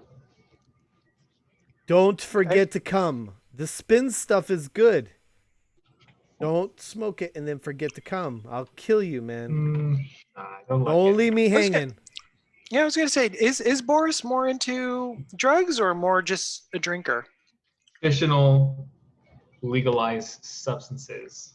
Oh, Okay, so did he okay. even want my my joints that I gave him? Well, I will sell it. I But think I won't yeah. smoke it. Yeah, that's what I understood was he's gonna be selling it. Yeah, which is good though. You got some word out there, A little Dylan. profit, you know. Yeah. So that's gonna bring us to a point where we're going to do a little bit of time travel, not too much. But we're going to check in on our other characters. So we have Danny, who's working her shift. At this point, she definitely is at the midnight shift. She will be getting off at midnight. So she's going to be, kind of listening for some final calls. The coroner's already come and picked up the vaguely familiar body humanoid patients. You That's keep calling literally them all she humanoids. knows. Yeah, well, I mean, as far as she knows, they're human, Well, and they are patients. certainly how I always refer to people. Humanoid. I mean, They're bipedal mammal appearing I mean, casually, species. when somebody asked me to describe someone on the street, I would say, humanoid. Are you doing the Mad TV skit? He look like a man. You look like a Mrs. What's her name? Miss Wong or Swan? Miss Swan. You look like a man. Yeah. Oh yeah. Yeah. He looked like a man. That's what I know. I thought of Bad TV too because when you said the stone was saying no, I thought of Stuart. No. Kicking the leg out. So definitely. Bobby, are you going to stay the night? Did you tell your parents you're going to stay the night at Annika's, or are you going to return home late? Going to stay the night. Wow. And Wow, you two. I called my parents. In another room down the hall. Wow, 'Cause you she two. has the space. She has the space. He's Annika got has his the own room in space. my house. Yeah, I have my own room there. Jesus. Wait, hold on, Olivia. Is your shirt like an alien? I saw this originally. I wanted to. Yes, really is fucking it? cool. It's an alien. Nice. I've never seen a shirt like that. I was at Walmart in the guys Yeah. section. You Right. need to Looks come just down like my to neighbor. our part of the world where we lived prior, which is New Mexico. We're only a few hours away. I think like a day's trip to Roswell. They don't let you in there. Oh no, they do. Some parts. You Not. go to the city. You can't go to the. Yeah, they have an alien museum. You'd love it. Weren't there supposed to be a raid on Area 51 and like that didn't happen? Yeah, but see, that's the thing. Is Area 51 in Nevada or New Mexico? Nevada. See, Bobby says Nevada. They have okay, this is totally off topic and off game topic. That's okay. but We can take a pause. We got Veda do away, they so have we can take a pause. like one of those like lookout rocks where like a kissing places where you're amongst the stars and the aliens? Point. It's called Makeout Point. Yeah, Makeout Point. Do you have one of those there in Area 51 area? Do you know of one? One in El Paso.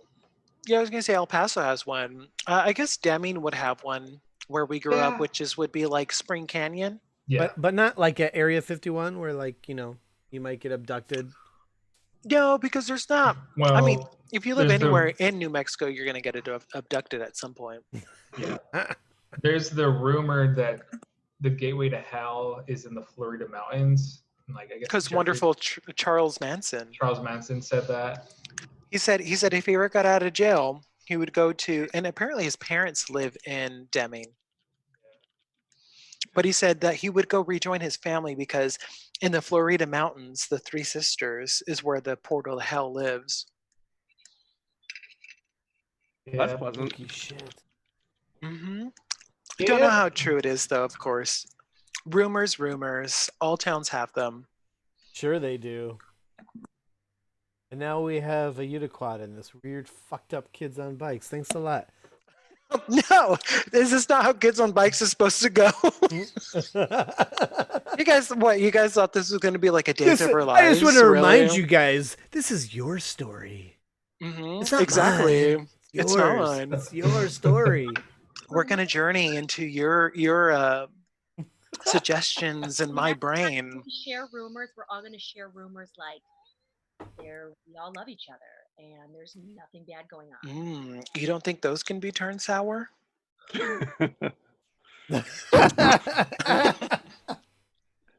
I mean, I'm just waiting for you, Michelle, a breakdown. That's all I'm waiting for.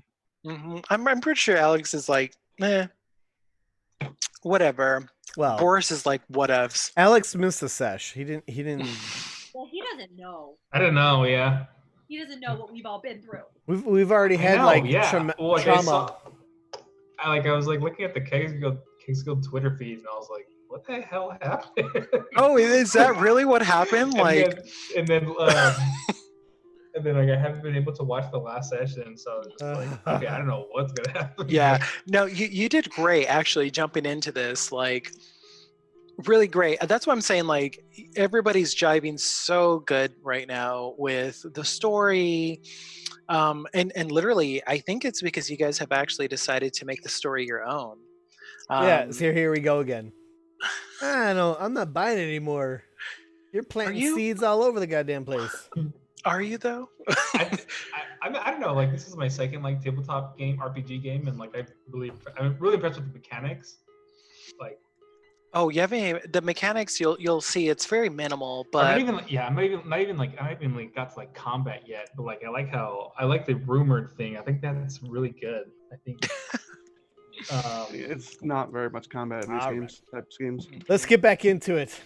Giant. Yeah, so definitely, we know that Dylan, you're on your way to Veda's to pick up a crowbar. Right. Because Veda, she's Lol. just a homeowner. She has a crowbar. Danny, you're coming to the end of your shift. You're probably driving on your way home. You kind of work almost like the swing shift into graveyard, but not necessarily a full graveyard, although it felt like one because you had quite a few dead bodies during your shift. Very Adams, I thought, no? well, you did talk to Dr. Adams, but he really was kind of standoffish to you. He was kind of really drained from the shift, perplexed almost. I'm hanging on to every one of your words, by the way. You say things like drained and I don't know. Anyway. Perplexed. Use complicated words. You say things like drained and humanoid and I don't know. A little weirded out by some things. I mean, if you remember Nancy Drew, don't go following red herring clues. I've got like I'm having Wow, like a fish. I'm having a fish fry of red herrings, dude. Ready? You want to see what's on this future? Look, this is the future log. So you definitely kind of noticed that. Meanwhile, 30 pages on my side. Look at all my fucking notes. So Dr. Adams definitely felt cold, standoffish to you. As far as like you've worked with him for a while, and you kind of found that he was like a partner in the ER with you, Danny. But you noticed that he was really kind of trapped in his mind, thinking about what possibly maybe happened that day. Maybe just having home issues with his wife.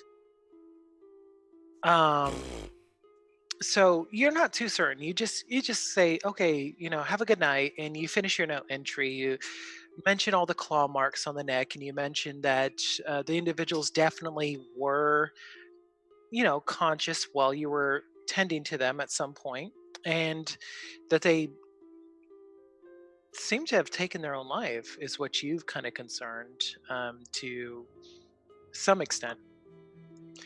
So you definitely are driving home. You're going home to Levi. You're just kind of concerned on Levi. You know that you left Levi in good hands. I go look at the report, so I concluded that the last time something like this happened, it was like a steel mill accident. It was what? The last time something like this happened, there was like an accident in the steel mill. Oh, yeah. Right. So there was an accident at the mill, but this time it kind of seemed just as strange, but no accident. So, you're a veteran nurse. You kind of understand that. So you're trying to piece it together, but ultimately I think your mind is returning back home with Levi. You're heading off to Veda. You've punched the clock. You're headed out. Bobby and Annika, you guys are at your home of Annika's playing video games, board games, whatever you want. Bobby, did you tell your parents you were staying the night, or did you just tell them? Oh no, I called and left a message in the answer machine. Okay. He said okay. I'm in Annika's. I'll be here for the night. All right. And then Boris, what are you going to be doing during the time of the late hours at 10 p.m.? It's not too late actually, but in that time it was kind of late. Where are you going? Where are you slinging? Gas station or gas stations. Okay. Do you have like a particular gas station that you go to? I don't know. Like, can I The go to a truck specific one? stop? Just The kidding. Snappy Mart. The Snappy Mart. Aye. Yeah. Getting those snappy burritos. Snappy Mart. Yeah, all those Snappy Mart burritos if you're from New Mexico, born in at least the early 90s and 80s. So What's you're the going to go common to one? Like, what is it? the Quickie Mart. There's Quickie Quickie Mart. Mart. There's Pump and Snappies. It used to be Go. called Snappies, Pump and Go. Yeah, so tell me, what is this town's, what is this wonderful Hemlock Farms, Massachusetts gas station chain known? Let's see, it's like it's like wow, in like the woods. So it's like it's kind of like a truck stop too. So there's a diner. There's a diner attached to it, and a gas station. Oh yeah. So like there's a lot of traffic. Okay. You know, Right, because you have a lot of truckers probably hauling in lumber. Yeah. Yeah. So it's like it's a fuel spot for all the lumber trucks.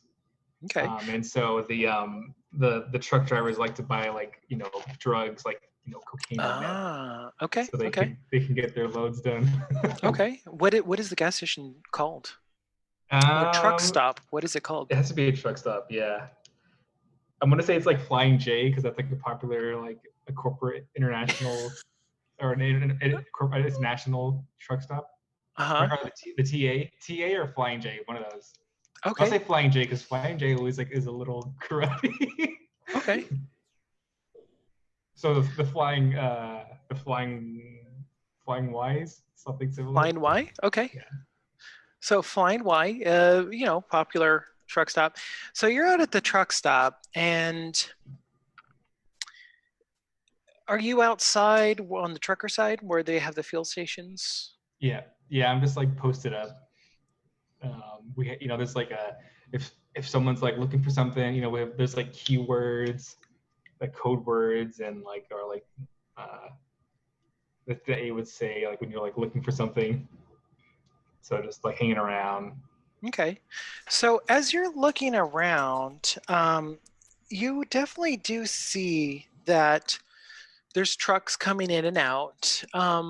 But every once in a while, as you're kind of hanging out there, you do see something off in the distance, in the dark distance. Kind of looks like a person pointing. Okay. Okay. Pointing to what?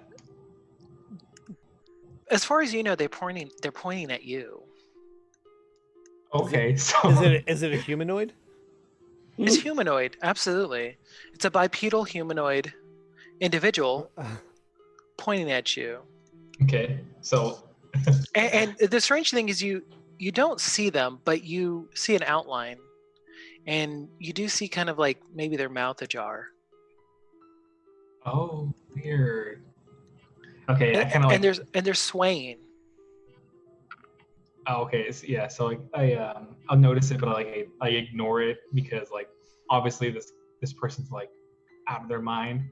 So don't want their business. Like keep to myself, but definitely like. So you like turn a direction or so? Yeah. Let's say I'll move. Maybe I'll like change the positions. Okay. So as you turn positions, you notice the same kind of individual. Not the same particular, you don't know, but you see another person pointing at you with the mouth ajar, swaying in what you presume is the wind. And it's on the outskirts. Like, when light kind of dims to the darkness? Mm-hmm.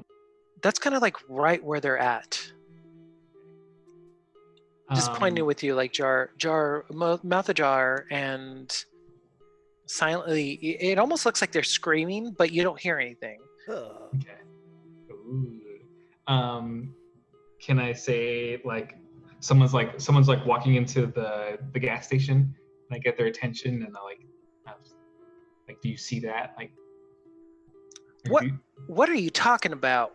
I'm trying to deliver this load. I ain't got no time for this no immigrant foreign bullshit. And then walk into the truck stop. Okay. All right. Mm-hmm. All right. Oh, thank you. Do you glance back over in I that glance back. area? Mhm. Okay, now you see like 2 or 3 pointing at you with mouth ajar, Is there swaying. a payphone? Hey son, do you got some of that zigzag, something to get me through the night? I'm just trying to make this delivery to by tomorrow. I know that. He breaks my attention. I have it's called the Spin. If you're interested in that, new fresh product. What did you call the Spin? The Spin. What does that do? What is that? Weed, cocaine? I'm a layman person. Tell me what that is. I don't know. Is that is that local? I'm into local shit. Yes. Yeah. Okay. Definitely. So he doesn't even ask you the price. He just kind of slips you like maybe a $50 bill. That's kind of common. Whatever. People appreciate your service for discretion sees. So he just like kind of gives you a 50, and he's just like, and you pass it to him. Do you pass it to him, or do you? Yeah, I pass it to him. I don't even know. Yeah. So as he's getting his product, he says, "Yeah, I don't know. I think those people need you over there." And he takes your drugs and walks into the store. Okay. Out there, Boris. I know. I want to. Can I page Dylan? You can go to payphone and page him. Okay, I'll do that. What are you going to page him though? Do you guys have a secret code? 911. Well, I guess how many characters can you page? I don't even know. No, there's only Listen, man. Let me tell you. Master. You can do as many as you need, but what you want to do is payphone number 911, and me and you have a secret code. And our secret code is 75.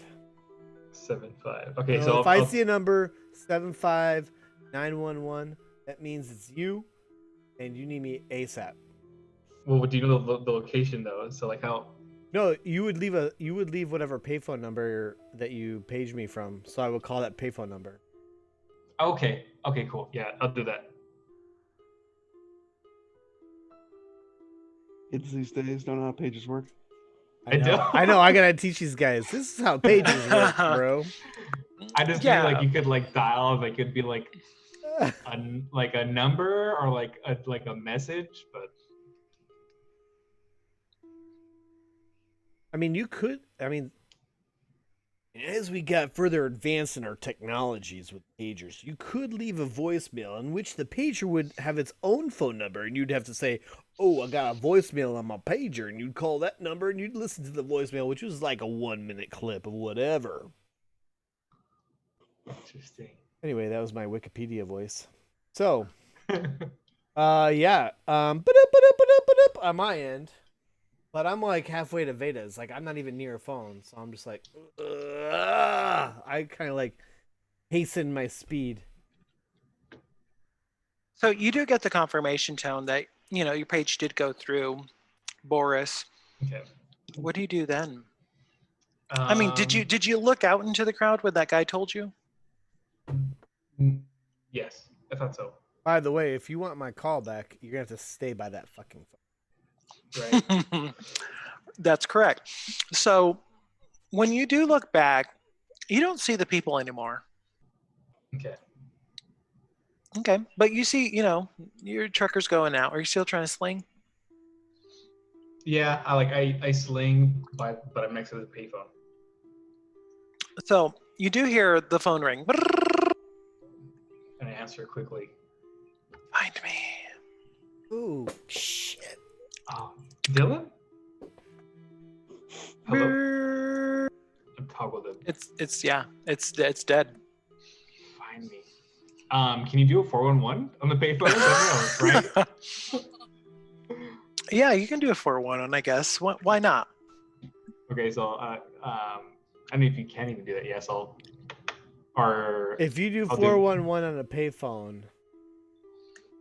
Is it 411 or star? Well, no, you're so star 69. 411 is like calling the yellow pages. Like you call an right? operator and you say, Yeah. I need So- blah blah blah blah blah blah blah. But you still gotta pay coins to call that number.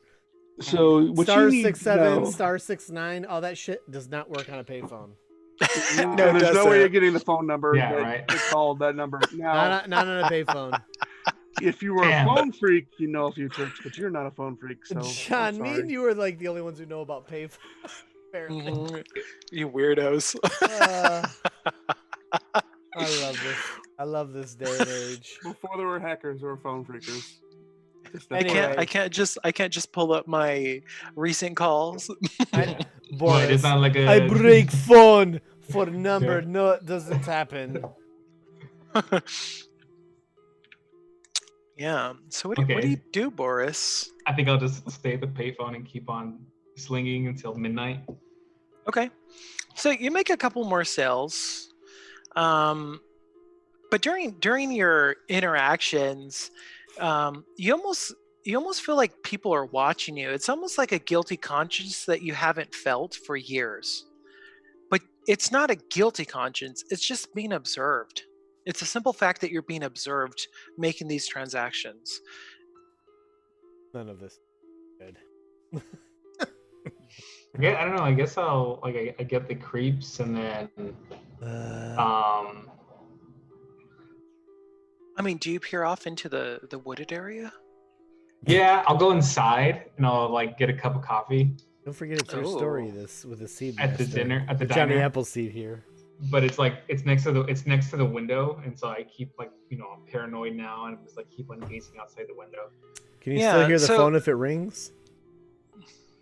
I guess I abandoned that right now. You just said F this. I'm going Yeah, inside. Yeah, because just like it shivers and just like like it. Yeah, so definitely you kind of abandoned your quest of getting called back. You said, I'm gonna meet him at midnight anyways. Boris, you're 14, right? Yeah. Okay. Mhm. Like you're a kid. So while you're ordering your coffee and you are sitting there waiting for the waitress or hostess to come by and bring it, you're periodically looking out into the forest area. Is that correct? Yeah. You kind of see people kind of crossing in between trees, but you don't see them coming out on the other side. You just kind of see them weaving through the trees. You can't make out the figures, but as one of Dylan's favorite words, they're humanoid. And it's almost like they're not walking. It's like they're walking is like 2 steps behind their movement. It's like they're just kind of like levitating to those places. Okay. And every once in a while, you'll catch like a cloaked figure just kind of hovering through. And they don't have feet. What? And they Did don't I have notice feet. that when I inspected their bodies? Their Nice. lack of feet? No, they had feet, definitely. Yeah.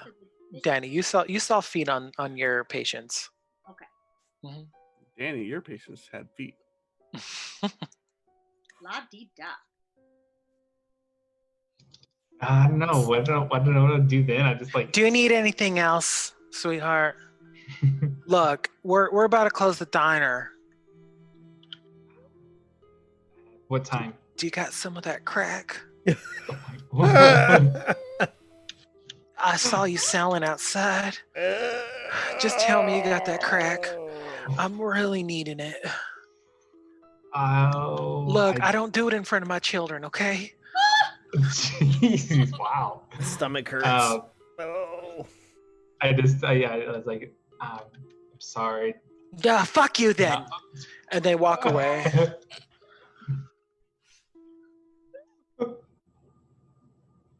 Ring, I'm ring, sorry. ring, ring, ring. I know. I was like, Oh. does the payphone ring? Yeah, Like, so a hostess comes in and is like, is there a Boris? Somebody, I don't, some jack-offs on the phone. So I'll like run outside to the payphone and pick it up. Boris, what the hell are you doing, man? I'm like, I had to duck out. I was on my way to Veda's and like I saw this 911. What's going on, dude? Where you at? The Flying Y. What the hell are you doing there? You're supposed to be getting tools. I thought you were doing the tools. I'm getting a crowbar, a lumpo, Yeah, a lumpo, lempo, lom. Yeah. What the hell are you doing? You said you had tools. I'm getting a crowbar, man. I always have my tools on me. I'm always prepared. Crowbar. Son of a bitch, Boris. What's going on? Why'd you 911 me? I just something odd in the forest. What? It sounded like what my dad was talking about. What the hell is your dad talking about? In the rumor. I overheard him on the phone. I don't think you told me the rumor. Oh, okay. You told Chris, but I don't think we ever talked about the rumor. Okay. Can I do that now though? Oh yeah. And to say like, the backstory of like how he was on the phone. There was like weird people at the lumber yard. He was trying to get him away. And No, you can share that with him. Yeah. Because that was kind of like an internal rumor that now you're maybe feeling like you want to share. Mm-hmm. Yeah. Okay. Yep. So I to Dylan, like strange figures through the forest. I was scared. I was scared. Boris, I don't even know you to even be. I didn't even know you were ever could be scared. Anyway, get the fuck out of there, man. Okay. Just get out of there, dude. Meet me at the clubhouse. We've got like an hour and a half, man. Hey. Okay. Nah, meet me at Veda's. Okay. Do you know who Veda is, right? Yes. Crazy bat. That house. Well, yeah. They're relatives. Yeah. Well, are you going to share that, Boris? No. Are you going to keep that hidden? Okay. I'll just keep it hidden. Okay. Crazy bat. Yeah, crazy bat. Meet me there. I'm going to go get a crowbar from her. Lumpo? Lom.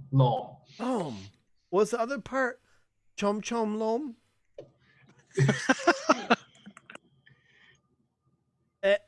Tu lom?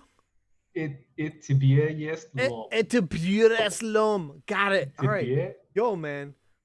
You sound like you're doing the spins. You making good sales? Yes. Couple sales, but hey, man, I got the vodka. Don't be stressed out. Come get me at Veda's. It's all good. How do I get there? Do I have a bike? That's what I'm wondering about. I mean, that's up to you. Do you have a bike? Do you ride your bike, or do you kind of walk everywhere? I feel like I probably walk everywhere. Really? I don't know. Like, well, I actually. Like the idea of kids on bike. Yeah, I guess I have a bike. Yeah. Kids on bikes. Yeah. I definitely have a bike that I stole from a kid like Bobby. I'm just kidding. I don't. I would never steal a kid's bike. I would not do that. Bobby beat your ass. It's not my shit. I would have Boris steal a bike and then give it to me. Okay. So red. Yeah. Okay. I'm gonna. Hey man, I just had to dip out to a 7-Eleven. I'm heading back to Veda's. I'll be there in like 5 minutes. So meet me there. Okay. Don't be freaked out, dude. I mean, I've already seen weird shit, so your shit doesn't scare me at all. Yeah. Okay. Yeah. So after your phone call, click. Do you head out to Veda's? Oh, yeah, I was already headed there. No, well, Dylan, yes. Oh, Boris. Boris, yeah. Boris, do you head out? Yeah. Okay. So you hop on your bike. Yeah. And you pedal away and you take a corner and you notice kind of like in the dark on the corner, you see a kind of little trashed man kind of like shaking their hands at you almost rejoicefully. Is it Sam? I mean, I don't know. Do you know Sam as Dylan knows Sam? He does because Uh-huh. I referenced him and he knew who I was talking about. Remember Sam? Okay. I saw him doing spirals. Yeah, the spirals. Yeah, it definitely is Sam. Like praising the sky Okay. as you're passing the corner. I'll abruptly stop on my bike and like yell out to him, like, Sam. almost. Sam? Almost. Go. Almost. Almost. Almost. Almost. Praise Almost be. for Go. Go. And he keeps like raising his arms and bringing them down. Okay. Almost. You're almost done.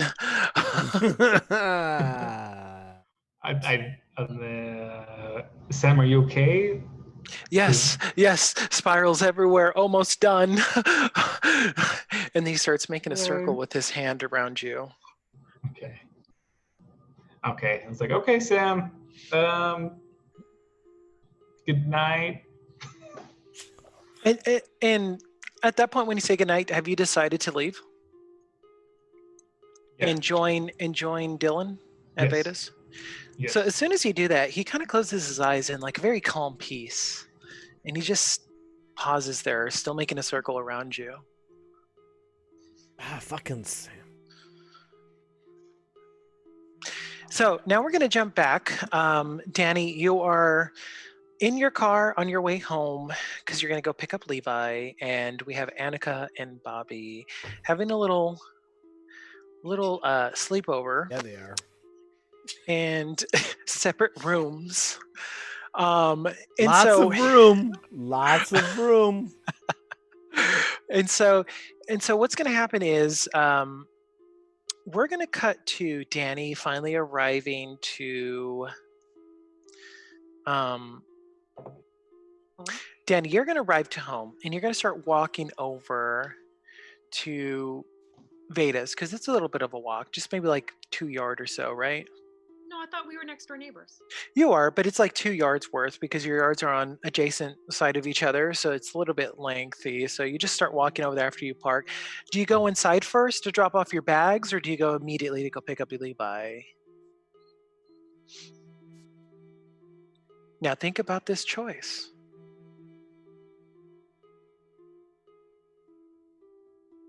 I'm just kidding. It has nothing to do with it. Son of a bitch! Or does it? I'm like, what is he up to with this this crazy motherfucker? This is not our story at all. Well, am I creeped out at this point? I'm creeped out, but does Danny hasn't seen like humanoids following her or talk. She just saw it at the hospital, right? You're now saying humanoids. He's right. He's well, brainwashed you.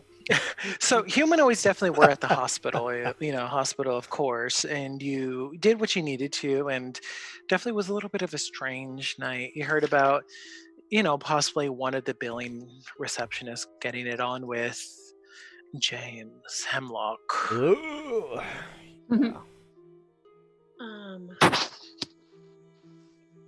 How did they meet again? He was just simply in town, and so that she was at some posh restaurant and ran into him, and they just kind of hung out together. It's a posh restaurant, okay. And then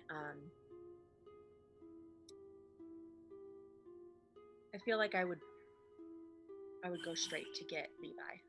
I would okay go directly to Levi. Yeah. Okay, so you're going to exit your car, close your door, I assume. I have my bag, yeah. Okay, you have your bag. And so you start walking down and you start hearing... No, I don't.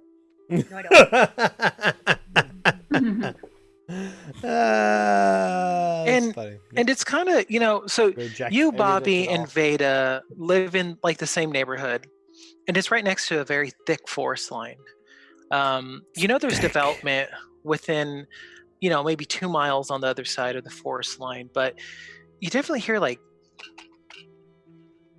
intermittent running, and you look to your left, and we cut to Bobby and Annika. So Bobby and Annika, you guys are both sleeping at this moment. You guys are actually going to have a tandem dream. Oh. Yes. So at first, Bobby, you see Annika. You're not certain if it is actually Annika because you're sleeping over. You just think it's something relative in your memory. And you see her levitating, and you look down and you see yourself levitating. Oh, weird. Am I aware I'm dreaming? You vaguely know that you're aware. It's not so lucid, though. Okay. Okay. I'm levitating. You're levitating. Yep. Let's see. Do we have an Annika, or is she taking a break? I don't She know. might have taken a break. All right. So let's cut back to Danny. No, I'm gonna go. Uh-oh. I am. I pull out my pepper spray. Okay. Always prepared, woman. It was just like with a grab. I pull out my pepper spray, and I had that knuckle thing on my keychain, ready to punch and spray. How do you hold your keys? Okay. Where is your precious Ziploc bag? In the purse. In your purse. Okay. So you definitely start feeling something shake in your purse when you grab your pepper spray. Doesn't really catch you too off guard, but you definitely do feel something shake in there. But you do know that something odd is in there. So I don't know. Do you have a feeling that that's strange enough that you're going to inspect it? Yeah, I'll take when I grab the pepper. I'll just grab the pepper spray, the rock, and my keys. Okay. Okay. So as you grab the rock and the pepper spray, you still hear rustling in the leaves and little footsteps, tiny little footsteps. And then as you touch the rock, it says, run, run. So I run, and I get into Veda's house, and I shut the door. Oh, Veda, is your door unlocked? Yes, it is. Veda. I don't know. Veda, I don't think Veda would have. I might have left it unlocked when I left Yep, there. he did. Veda, did you lock your Well, door? Veda's a very private person. Veda's a very private person. She probably would have went there and locked it, right? Veda, your door is unlocked. Did you lock the door, Veda, or no? It Or do is- you hear Danny pounding at the door? Well, I was expecting Danny to come over, so I had it unlocked. Yeah, and Okay. she heard she saw my car pull into the driveway. So Really? I think that you're so private, Veda. So, You're so the as watcher you're- of the community. and she wants to get rid of this kid. So as you're running, Yeah, she does. I mean, Danny, I would. you're peering off because you keep hearing these tiny footsteps off into the bramble and the woods. And as soon as right about the time that you're going to turn, you see Josiah levitating, arms out, floating in front of you, and then that's all you capture of him. Wait, what? We have Annika back. Wait, who's Josiah again? he's just levitating behind me? No, he's in front of you. Like you look back and you look forward and he's in front of you, but it's not to the point where you're going to stop running to Veda's, but it's just enough in the distance that you definitely do see him. And he's lifeless, just floating there. Dead? Almost peaceful. You don't know Who if the he's hell dead. is Josiah? So we're going to cut to Annika now. Son of a fucker. What? Who in the hell is Josiah? It's part of the backstory. Yeah, but we don't know this guy's backstory. Some bitch. So, all right. So I Annika, call shenanigans and cahoots and all those sorts of weird shit. don't worry. Malarkey. Malarkey. There's some lumpia going on. Yeah. So Danny definitely knows who Josiah is, Yes, she and does. she might divulge to you guys a little bit later on who she might have seen. And so we're gonna jump back to our wonderful youngins. So Annika, where we left off with Bobby and yourself, you guys were having a tandem dream where you guys were obviously interacting with each other in your dreams as far as full control. So it was lucid, definitely, as far as you guys I don't remember any of saw this. each other. Right. Well, because you were sleeping, so you just came to the This is the first I'm conclusion hearing it. of this. We were playing games. Right. And We went to then sleep. you guys went Oh, to we sleep. went to sleep. Oh, we Yeah. passed out. Okay. Right. But Okay. normally that's how dreams work, right? You just kind of start off in a random place and it goes on from there. Sure, why not? So you guys are having a tandem dream where what that means is you guys are actually interacting and inside each other's dreams at the same time. So it's a shared dream moment. You guys are both levitating. You both don't have the need to breathe. So none of you are breathing. It almost feels very viscous around you, like you're in water, but there is no water. You simply are just floating and being. You do start hearing a ring, but very far off on the distance. Bobby or Annika, what do you guys say to each other? We hear a ringing. Yeah, we hear a ringing. Yeah, almost like a chime. Like, you strike like a bell, Right. and it starts very, very prominent, and it just kind of fades out. What's around us? What does it look like? Right now, you just kind of see just like silhouettes of woods. I think we should Where go towards are the we? ringing. Left eye What is are we twitching, doing? but We should go towards the ringing. bullshit. It's probably the way out. I don't know. So you guys are going to go towards the ringing? I guess by floating, yeah. I guess we're floating in the woods, lost. How do you guys think that we're Hansel and Gretel? So how do you guys think you breadcrumbs. travel through this floating environment? Do you guys have to swim, or do you guys have to simply will it? I will it. Okay, Bobby Obviously. wills it. Yeah. Sure. You're why gonna will it not? as well. Oh, a bunch of magnetos in the house. So so in your guys' very prime stature, you guys are levitating through this wooded area and you're searching. I'm looking for breadcrumbs. Breadcrumbs, okay. Well, you do see a faint glow in the distance. No breadcrumbs, but a faint glow. Remember, if there's a witch, we shove her in the oven. Okay. So you guys are growing closer to this glow. And I say growing because you don't really feel like you're particularly moving, but you feel like the environment's moving from you. So as the environment's traveling through you, you get closer and closer to this light until it becomes so bright that it's almost like you're blind. It's a bright white, and you just hear, "Wake up." Great. And right when you wake up, you do hear the call, Veda. Both of us do? Both of us, yeah. Both of you do.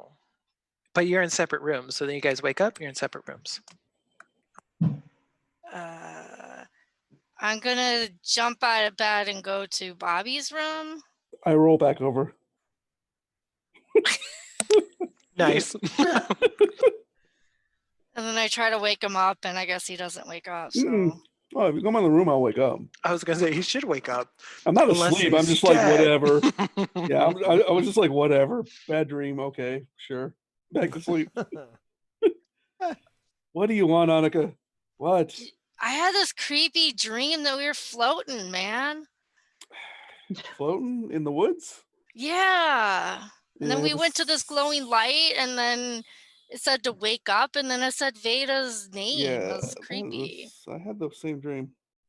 Huh. Okay. I don't know. I think we're haunted. I think we that would make a lot of sense right now. So. Bobby, do you know who Veda is? Not necessarily. You just know it because that's one of. There, don't I? Well, I think you would know of Veda because that's one of Annika's like role models and Veda. person. Okay.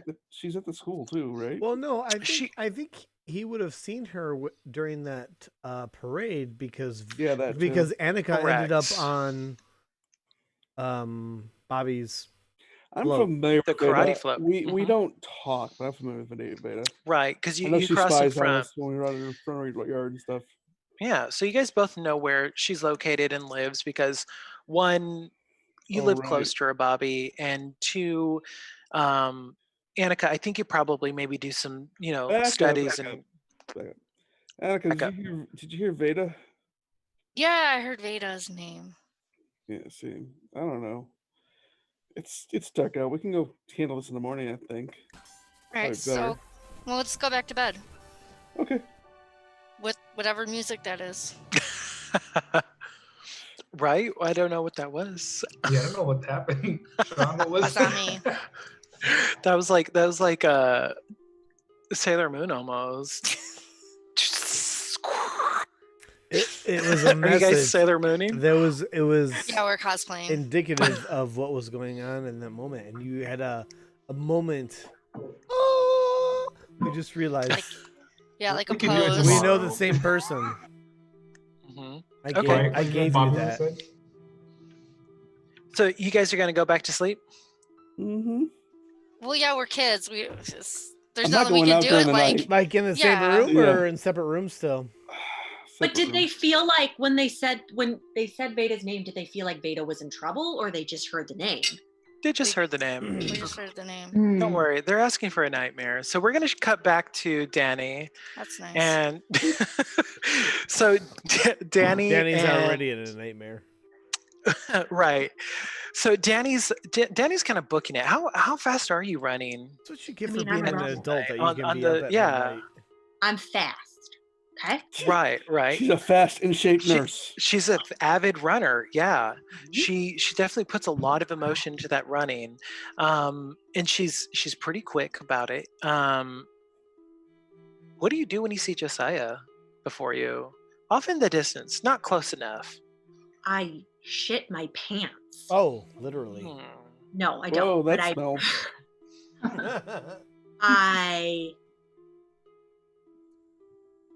I think I stumble back. Yeah. Are you gonna wail at all, or are you just gonna be more in astonishment? I'm at this point, I'm really afraid. I'm really afraid by the rock. I see Josiah, but I don't want to believe it's him. And I stumble for a moment, and then I just start running harder to get Levi to get the hell out of this town. Well, Is you're that already at Levi's the daddy? door, aren't you? Aren't you already at the door of the house? I'm already at the door. Well, I was gonna say you did kind of see it at the corner, and you did stumble. And yeah, you could possibly be at the door. Do you make it to the door, or do you kind of still stay there and all stone and pepper spray in hand? I have like a second of taking in Josiah, but like I'm going to Levi. hmm So at that point, do you try to use his pepper spray or anything? Do you Is try he to? right in front of me? I thought you said he was in the distance. He's a little bit in the distance, but you definitely feel like if you were to step closer, he'd be able to lurch out at you and grab you. Yeah, I just push that button and I spray and I run. Okay. So as you spray, you just kind of see him sit there stagnant. Cool. You know, I'm still going to the door. yeah.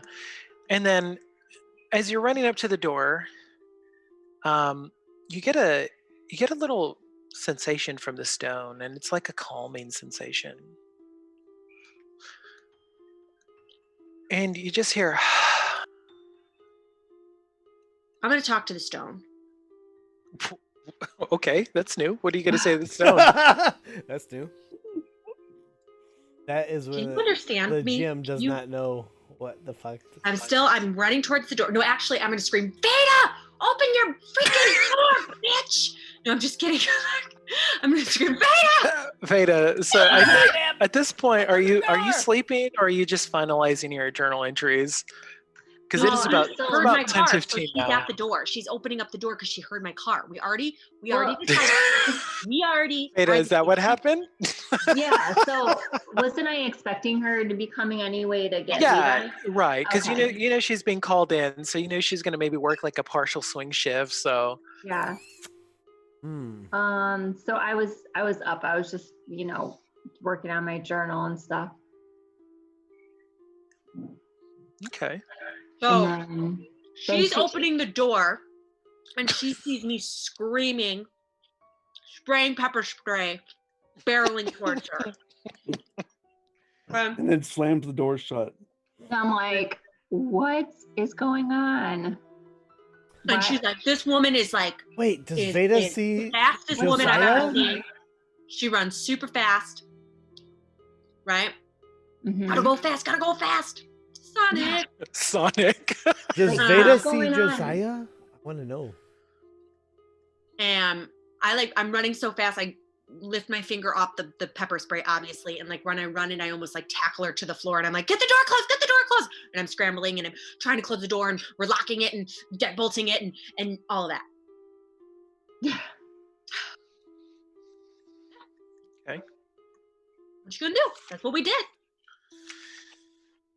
Veda, what's your reaction?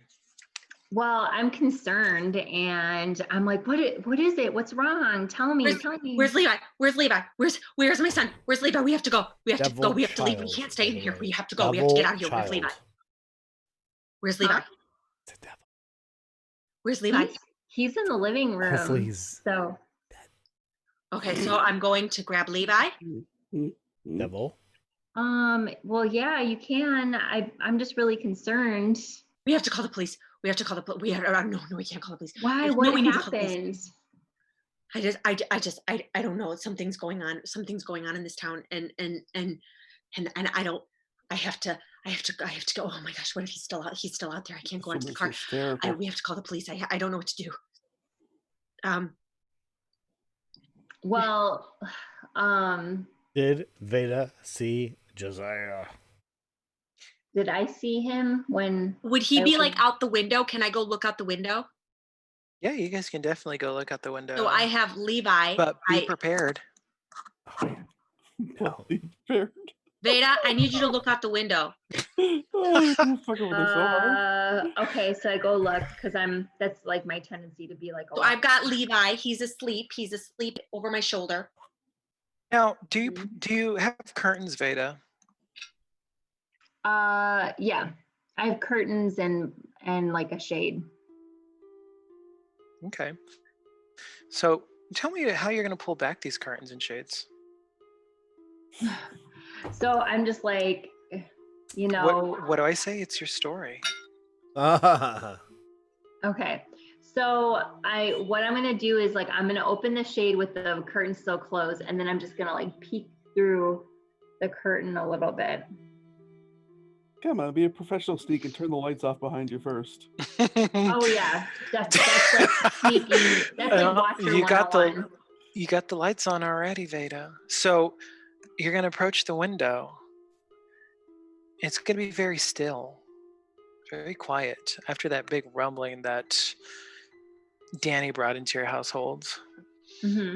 And as you pull back the curtains, you're gonna Don't do it. see the tree line off in the glow of the moonlight, right? Uh-huh. And you're gonna see a little bit of the details, not too much, but just a little bit. And as you peer around, you're gonna notice that there's nothing. Just the regular old tree line, like you normally see when you wake up and when you go to sleep. Okay. Does so I tell Danny, I'm like, I don't see anything. Do you see anything? So I'm gonna turn off all the lights. I'm gonna say just.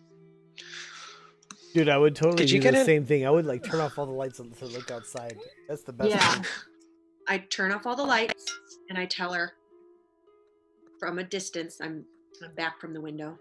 I'm like in the door. I'm like there's like a entryway door down a hall. I'm at the end of the hall, but then the window is at the other end of the hall where she is. And I turn off all the lights and I tell her fully Do open. you have Levi in your arms still? Yes, I do. Yeah. Okay. Good choice. Levi's in my arms. Hmm. And I'm like, Beta, open the blinds.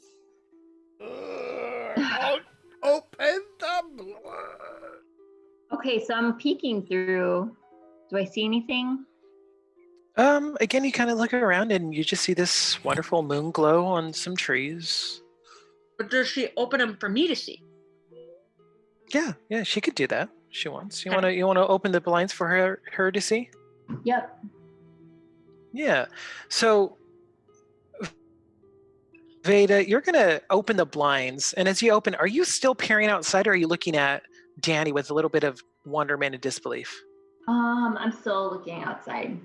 Okay, so as you open the curtains, you still don't see anything, Veda. What the hell do I see? Yeah. Yeah, so Danny, you look outside, and as you and Veda both are peering outside, you don't see anything. You just see some beautiful Massachusetts moonlight. You haven't rolled a perception yet? There's no perception in this game. I have perception You for wanna roll- ghosts. I don't think. Right, perception for ghost. I'm gonna fight a ghost. Punch a ghost. That's very effective, I hear. Beta, Yep. where's your rock? I have it in this little like jewelry box over here. Can you take it out? Okay. So I bring over the thing and I feel really weird about opening it because I keep hearing it make these noises. Yeah. By the way, you hear something on your back window, your back porch window. By the way, Veda. Veda, you do hear. You know that this is my secret tap for you. Oh, You know okay. it's me. Oh, hey, I think Dylan's here. Let me go get him. Jesus, Dylan's here. What? This is our secret little tap. What Oh. happened? This is our thing. Well, and I kind of know Oh. Beta's a gossip. I don't know what you I said. know. No, you can say that, but you know it's me. Tick tick tick tick tick. Yeah. Oh, I think somebody's here. And I go let you in through the back door. Yeah, so Veda, is your rock in the box still, and you're hearing it? You're just suffering the Yeah. whining and crying of it. Yeah, it's still in the box. Okay, and Danny, where are you at right now? Are you still in the living room where Levi was asleep, or are you following Veda? I'm following Beta. You're following Veda. So you definitely do feel a little bit of a repulse from Tick tick tick a tick wooden tick tick. box. I feel So you feel- repulsed by it. Yeah, not disgusting, but like literally the physical feeling of being pushed away a little bit from this wooden box that Veda has. So, but that happened with their rocks too. So the rocks don't like to be together. You have no idea. Possibly, I don't know. Well, that happened with Bobby and Annika's rocks, right? Correct. That is true. I mean, you wouldn't know that though. I wouldn't know What that. I you wouldn't know, know that. yeah. What you know right now is that you're feeling pushed back from this box in Okay, Veda's. yeah, I'm gonna try to talk to the rock. Okay. What the hell are you? Hey, little dude. Little dude, man. Keeps calling my name. What's up, little rock? Why'd you protect me? Why'd you tell me to run? Are you bad or are you good? What are you? You're giggling. You can obviously Yeah, talk. I mean, as far as you can see, it's just simply a rock. So, Veda, Yeah. what are you gonna be doing? Are you gonna collect your rock at that point? What's happening? Well, I open. So she's looking at it with the box open, right? Well, Or do we no, open the because box? you haven't presented the rock, but she's trying to Okay. follow you because she's just picking up Levi a little and Okay, so nerves how running I'm gonna high. open the box to show her. I'm looking at my. I'm sleeping. Open up And- her box. Go answer the door. Ada! Is that Okay, Dylan? so I go to the back door and I let Dylan in. Ada. Do you have the rock in hand still, Veda? Or you just opened and left it in the dining room area? I opened it and left it on the dining room area. Okay. Veda. Sorry, I know it's late. I see Danny, and I'm like, okay, Veda. Dim, dear, Lumpo, Durka Lumpo, Durka. Lumpo. Lumpo. Lumpo. You have a Lumpo? Lumpo? No, I don't know what you're talking about. Do you have a crowbar? What? A crowbar? Yeah, crowbar. For what? My friend Boris. He's got a an old box. His dad gave him, and and he's got a lock on his box, and he cannot break it open. I need to break it open. I don't have a crowbar. I thought maybe you might have one. Lampo. My friend Boris, he told me that the word for crowbar was lampo. Lampo? Oh, well, that's nice to know. Like, I don't like speak that language. I'm probably saying it wrong. It's been at least 5 hours since he told me what the word was, and I'm probably saying it wrong. I'm sorry. So, Lampo, do you have a crowbar? Do I have a That's what the crowbar? real wooing looked like. Oh, no. I'm gonna say yes, I have a crowbar. I borrow it.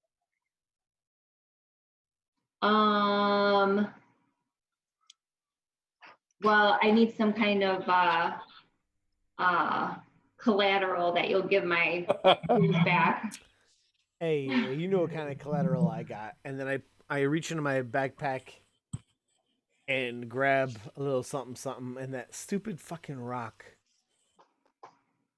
Touch it. Mm. But I smack her hand with, like, a pre-rolled joint. Meanwhile, I'm like eyeball like a smart guy would as I give her my little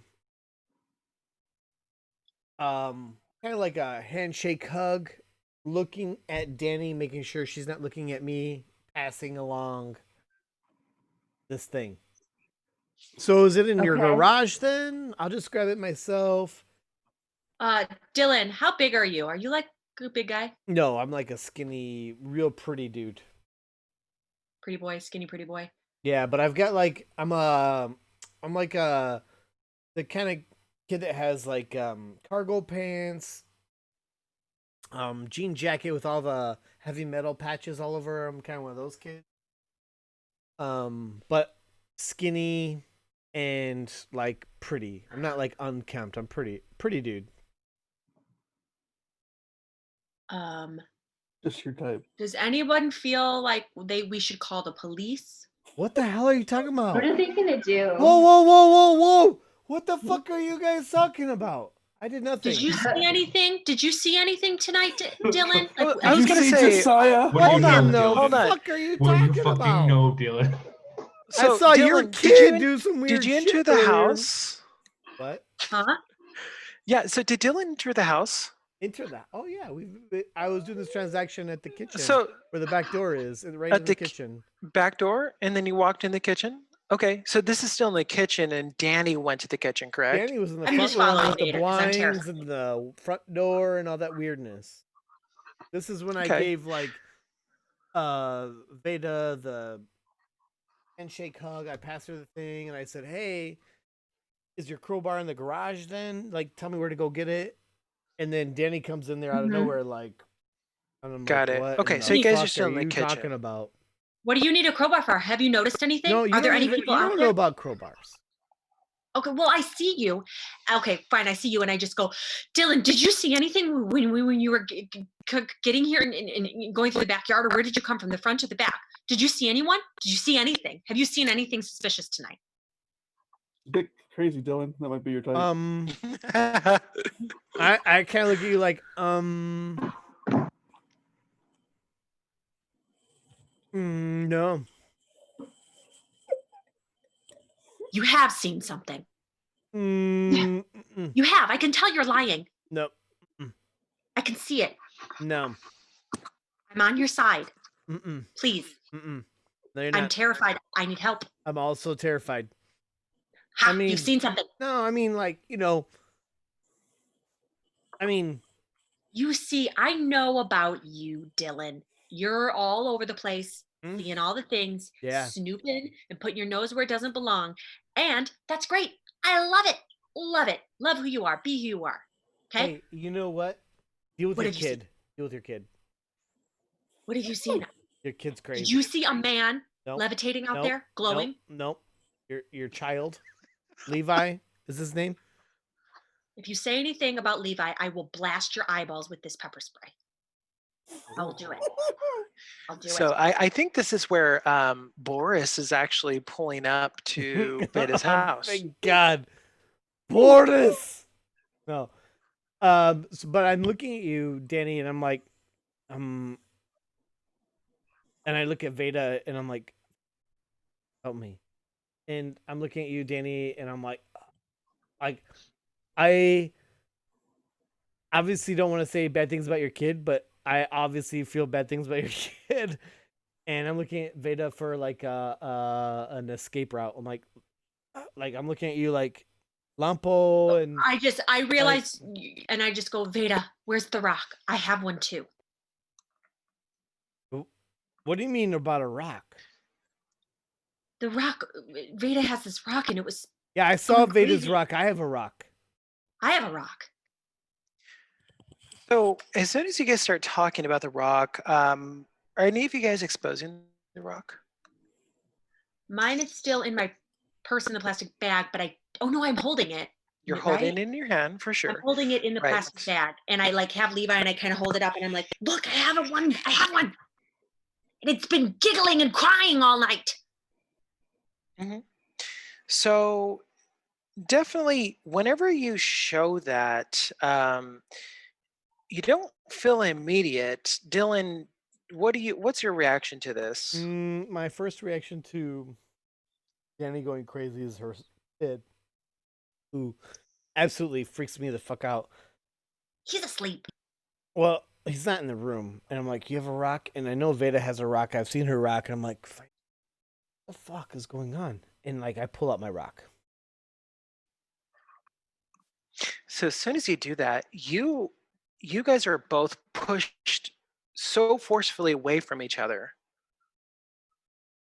As soon as you show each other's the rock, you guys are just pushed across like, the kitchen. Like you're trying to hold yourself, and you're just pushed up against the wall, like to the point that it's almost unbearable for you to even have it showing that close. What the hell Do you guys put the rock away? No. do you think, Veda? I actually This is try and get crazy. closer. I actually try and get closer to her because, like when you're a kid and you play with magnets, and like try and like feel like the repulsion. Like I try and do that kind of thing. Like I try and like put mine closer to hers, like have like this explosive effect, or is it just a resistance effect? Okay, I'm just trying to like, Yeah. I'm just being a normal humanoid, and I'm just trying to like, I'm like, what the fuck? And I'm just like, what? And Veda, so we all kinda Veda, try get to- your rock. Veda, get your rock. Okay, I got my rock. Okay, I got my rock. Okay, so Veda, you're gonna go get your rock, and you guys are Dylan, as you're kind of testing or pushing your rock forward, you definitely do feel like the surge of energy pushing you away from from Danny. I think they're Veda, magnets. do you grab your rock? I think they're magnets, guys. But Must be, like some really weird magnet. powerful magnets. Hey, Veda, Danny, you're kind of Miss Danielle or whatever your name is. can you I be think destroyed? you're kind of weird. Okay, 19-year-old with a 14-year-old best friend. I'm kind of weird. Veda. Why are you so freaked out about these rocks? They're probably just magnets. They're behaving like really strangely though. Like how would you explain the magnets. sounding, Well, Veda, the sound? did you go grab your rock? Yeah, I got my rock out of the box and I have it in my hand. Sorry, what's that, Beta? Did you grab your rock? Oh yeah, I grabbed my rock and I'm holding it in my hand. Mhm. Okay, and you entered the kitchen, right, with everybody else? Yes. Okay, so when you enter the kitchen, you definitely are repelled away from Danny, Hmm. but also repelled away from Dylan? and Oh. yeah, and so you're kind of like This is- 2/3 of the way in between them. I think. Listen, Hmm. listen. I think these are magnets, crazy magnets. But Crying magnets. And I and gotta as soon go, as you guys. I have to meet someone. so as Hey, soon as you hey, guys are you know, standing there either of for you, a before couple you go, seconds, oh, sorry, before you go, Dylan, do you know anything about the steel mill? The fuck are you talking Do about? you? You know everything. What about you, Veda? Do you know about the steel mill? We had these patients in tonight, Jesus, you're just as And- crazy No, as I your don't. kid. and we had seven people come in, and they were strange and pale and barely looked human. And the one was scratching at his throat, and I took Oh the my forceps and I God. pulled this rock out of his throat, and then he died. They Ugh. all died. Ugh.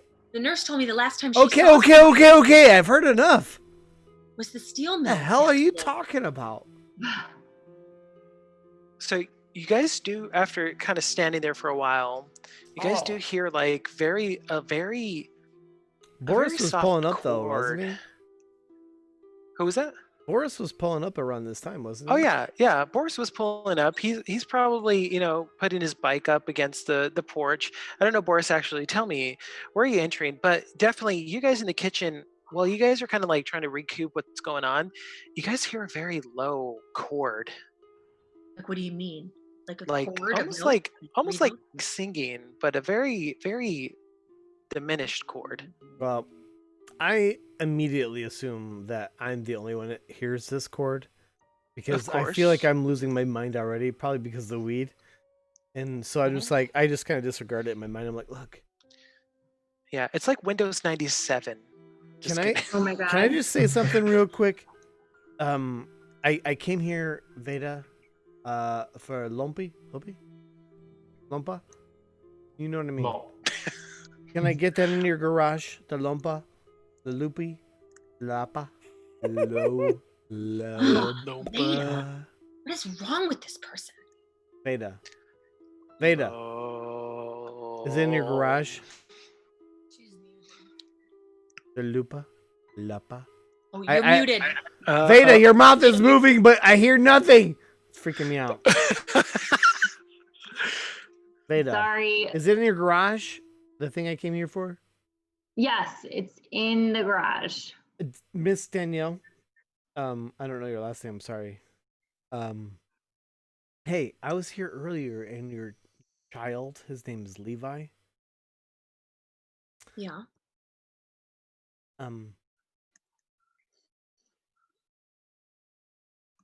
He needs help. Okay.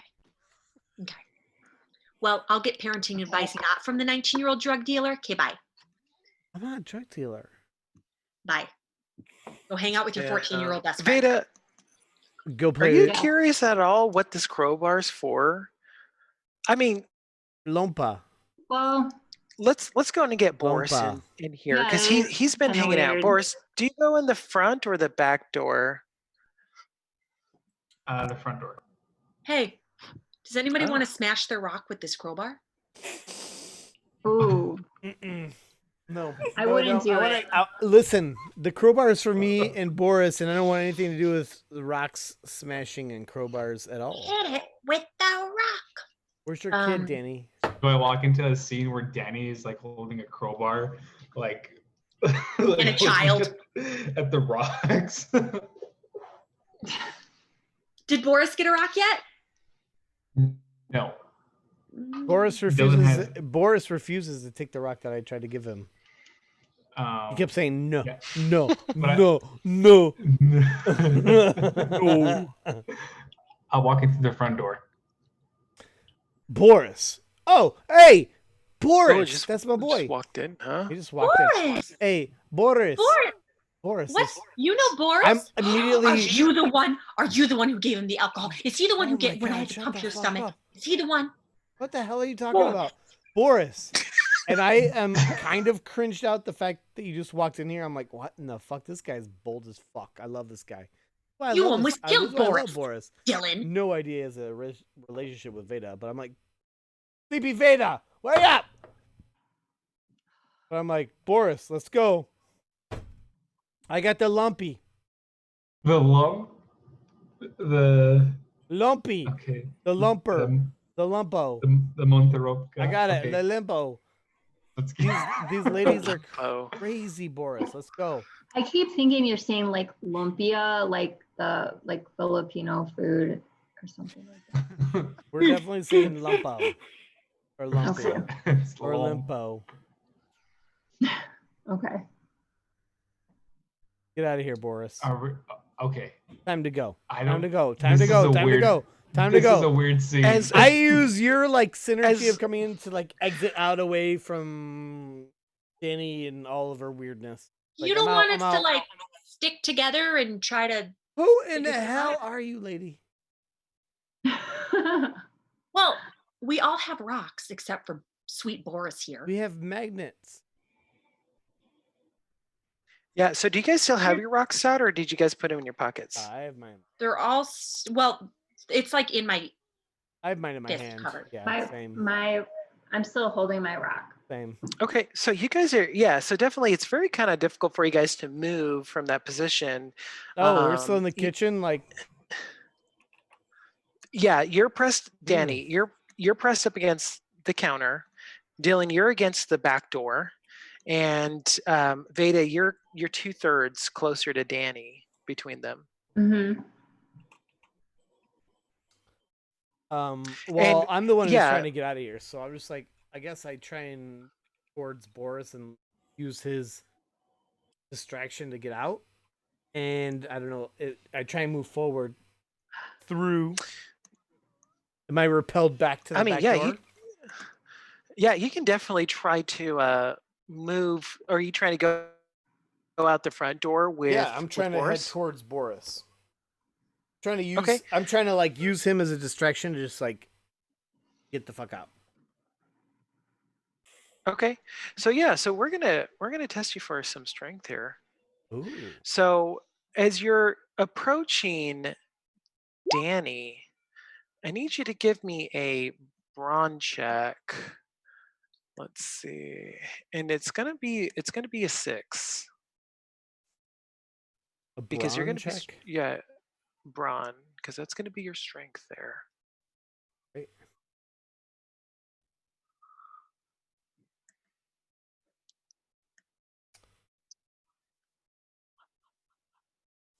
Brawn. Okay, so you definitely Oh. try. You know what? And Hold on a minute. I've got some adversity.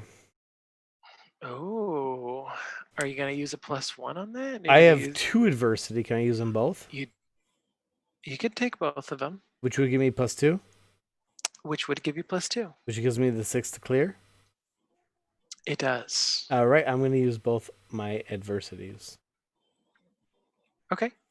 So you definitely do, but you have to struggle. You definitely you look strange to Veda and Danny, because you're is it like I walk and like my arm is like pulled back? yeah, definitely the origin from that power is from that stone in your arm or in your hand. So your arm is definitely trailing behind, and you're just kind of fighting through. You're struggling forward. So Boris is kind of thinking like, what is Boris? What are you thinking actually? Do you think it's strange, or let's do you go. just like Let's go, whatever? Boris. You just saw Dylan kind of struggle through walking past these two women. Yeah, no, I definitely think it's strange. Like it's Okay. So are you on your way to get the crowbar, I'm Dylan? gonna put my rock back in that case I had it in and see if like that I'm makes definitely it gonna hard. head out the front door and say to Boris, I know where the crowbar is. Veda said I can go in the garage and get it. Okay. It's an Yeah, attached well, garage, so no problem. Okay. So you and Boris are going to go outside, right? Yeah. All right. Well, So I am. you're Whether Boris follows me or not is up to him, I guess. okay. So you're going to Follow. step outside. What's that, Boris? I'll follow Dylan. You're going to follow. Do I see Levi on the way? Yeah. So Dylan, as you guys step outside, you're on the porch, and you kind of see that your path is blocked by 2 kids. And it's you notice one obviously is Bobby. And he's very gray looking. And you see this other, smaller girl. It might be somebody you know. Not too certain, but they're also very pale and gray bluish also. And they're weeping into their hands. I'm like, Bobby, the hell are you doing away from home? And there's no really response. They just continue weeping, the 2 of them. Go home. Get out of here, Bobby. Are you approaching them? Oh, yeah. I approach them. I'm like, clap my hands. Get out of here. Okay. Go. Get out of here, Bobby. This is not a place for you to be. It's midnight. Close to midnight. When you start approaching them, you start seeing their hands claw down their face, and just fresh blood start pouring down from their forehead. And they open their eyes to you, and you just see black pits. Can I and just make a reaction before they start clawing? Sure. I mean, as soon as I start seeing them like starting to like do harm to themselves, I just want to like push Bobby. Like, what are you doing? So when you try to push Bobby, it's almost like you blink and he's still not in reach. Almost like you're suspended, but you know you're moving forward. Does Boris see any of this? Boris, do you see this? Fuck. Boris does not. And then after you see their mouth, they're just screaming in the middle of the sidewalk up to that curb or up to the porch of Veda's home. And they're just screaming in the middle. Weird.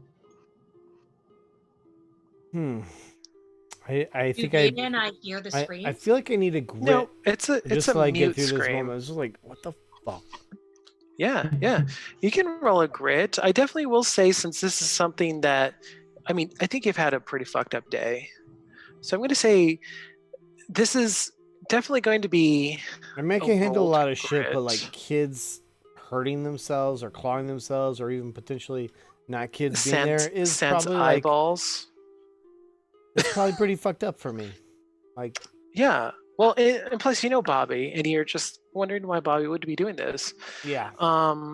Yeah. So you see him doing that. Not that I like Bobby in any particular way, but like, it's fucked up. It's a kid. Mm-hmm. So yeah, go ahead and roll a grit. You're gonna have to roll a 10 or higher, not to be absolutely petrified by this. Yeah. So I'm just gonna push this and say like, okay, this is like, I keep seeing like weird shit. Boris, you see this? He says no, and I'm like, and then in unison, they say, "Find us." I'm gonna disregard, and I kind of go to the garage, like, you just need to get this fucking crowbar and go to the popcorn machine because I don't even know what the fuck is happening now. That's all I want. Okay. I just want to get this goddamn crowbar, get the fuck out of here. These ladies are being weird. These children are being weird. Boris, are you freaked out? By what? Are you freaked out? Well, yes. Before I got here, yes. Oh yeah, yes. Boris is afraid. Boris, some weird in shit, general, man. Yes. So you guys are definitely going to here for a good time. Collect your crowbar, and we're going to switch back to our slumber party. Oh yeah. Okay. So you guys definitely had that strange dream. You guys floated into this mythical glowing being of wonderful light and energy. And you guys simply woke up almost, it seemed like, and nothing really phased you guys, and you continue to go to sleep. You guys did go back to your respective rooms and slept, correct? Yes. Yep. Okay. So as you guys know before, your stones had some repel, but not an extreme amount from each other, because they, as you're throwing them across the pond, they would float back to you. But now what you're going to see is you kind of have this third body experience where you're following Dylan, and you see this woman running towards a home. And you guys are, as far as you know, probably still dreaming, but you see this woman running towards a home, and she just stops in fear and starts spraying and then runs over to a landing. And then you see a gentleman on his bicycle kind of just riding off into the night. And then you see another individual going to the back of that house, knocking on the window. And then it's almost like you're able to kind of float down into the home and see these three people having a conversation, and then witness one person walk in. And at that point, you guys are just watching this whole conversation unravel. Annika, you definitely know this is Veda's home. Okay. That you're seeing and that you're looking at. You're looking at Veda. And Bobby, you know that that is definitely Dylan. You might know Boris, both of you guys, a little bit. And Bobby, you I've definitely seen know that Boris. that's Danny. Yeah.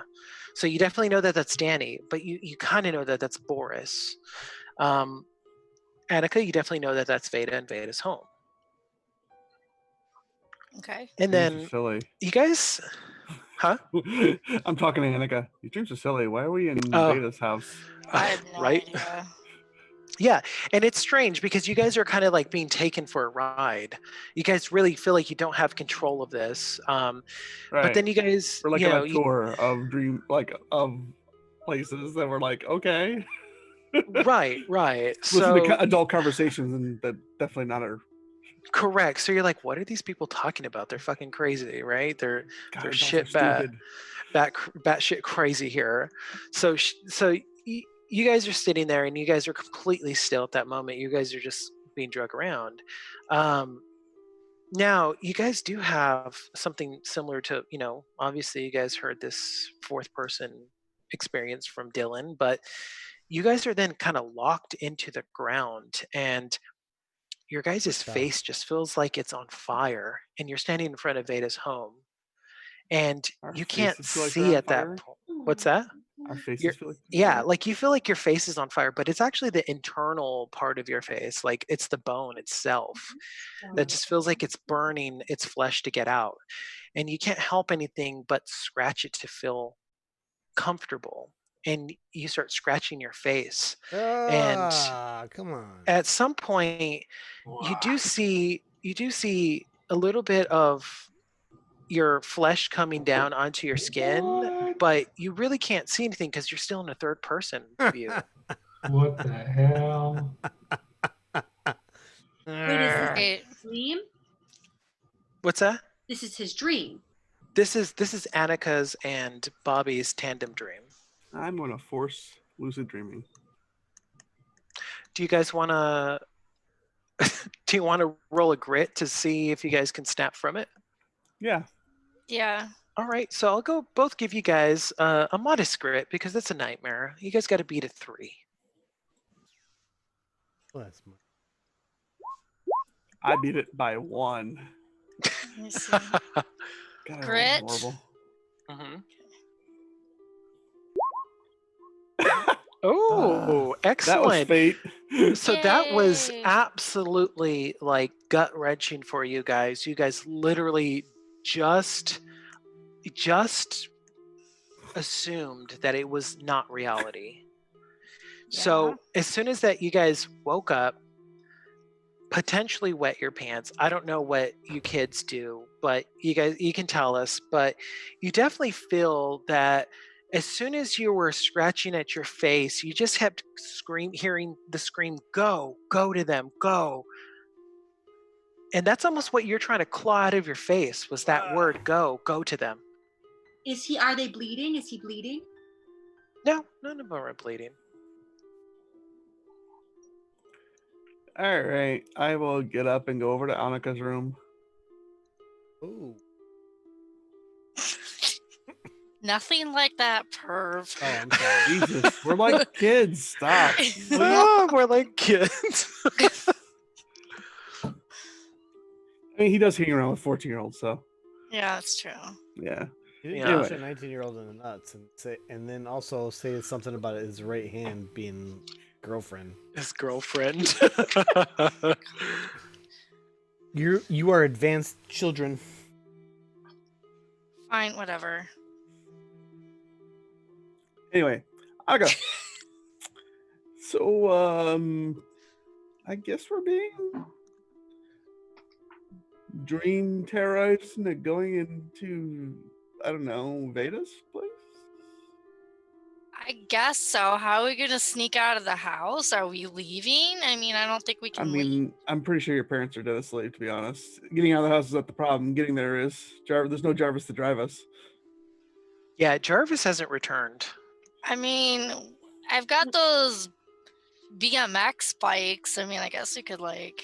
Sick with it. I don't want to. You don't have the cholo riders, the low rider bike. Or maybe you have golf carts. But Like maybe you have a golf Cholo. I guess. This I is guess the this second could be time like you brought up Caddyshack. cholos. I'm very interested in this cholo spin. I bet you have like a really nice golf cart that, dad rides around. Oh, with yeah. or whatever. I don't think we have much of a choice, though, so.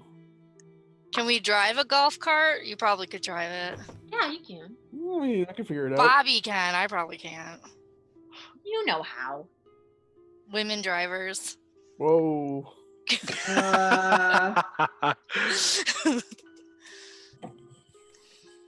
Yeah, I mean, I can figure that out. That's fine. Either that or the BMX bikes works for me. Is that the most popular bike at the time? The In the BMX? 80s? Oh, yeah. I think There's an entire movie about it. Well, don't you think though, like if you guys had keys, like parents are sleeping and you had keys to golf carts, like 11-year-olds would want to take the golf carts for sure. Ooh. That might be too loud. No, No they're way. very Golf quiet. carts are No, they're silent. quiet. They're silent. Quiet. I don't. Ooh, Unless they're it's battery. electric. Is it? Well, at that point, I don't think electric golf carts were a thing. I think they're all still diesel gas Like powered. battery. No, they're probably electric. There's been electric cars since the 1930s. And of course, you have Yeah. like the top Yeah. of the line creme de la creme Yeah. golf cart, and it is filled Your with family gas. invented golf carts. I mean, I if you- never said that. take the golf cart, face the I know consequences. Take the bikes, guy face the that invented consequences. golf Do you want to Hustle take the era. golf cart or do you want to take the BMX I bike? mean, Because I don't think I have any like motocross bikes. BMX. Golf cart, golf I think we cart, should take the golf BMX cart, bikes, to be golf honest. cart. I think we should go with the BMX Dylan bikes. is a bad Kids on influence. carts.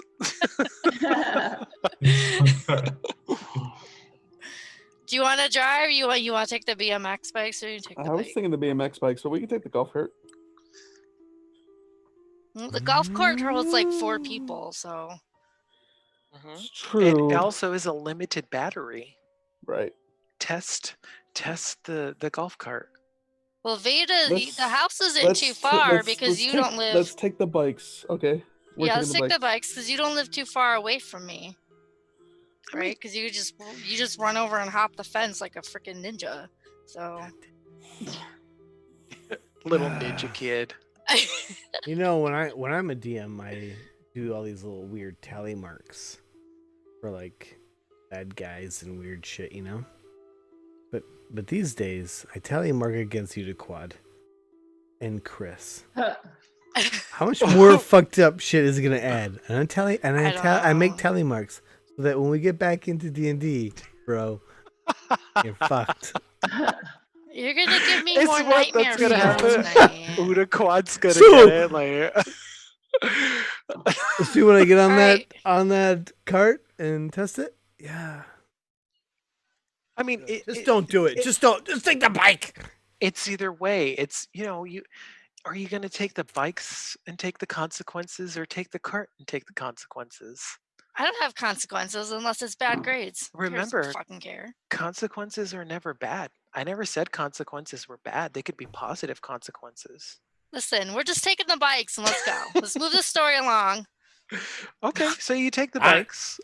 You guys definitely go down the street, and you're arriving to the point where I think, Annika, you noticed the birds, the wonderful bird mosaic. Mm. Great. And So I point that out to Bobby and like, yeah, this happened earlier. It's gross. yeah, and you do notice that the birds are no longer in the formation that you saw them in, but they're kind of just kicked off to the side of the road. Almost like a street cleaner came by and just brushed them over. Great.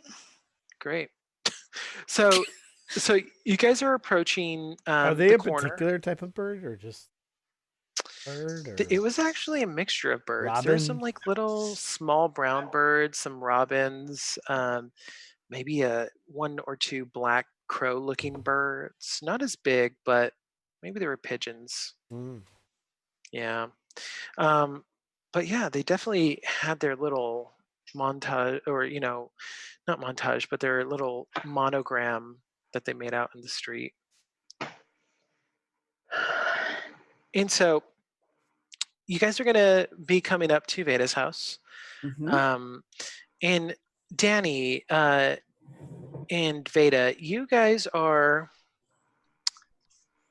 kind of going up to the front porch because you know that Boris and Dylan went out there, and you're just like, well, let me close the door and let me lock up.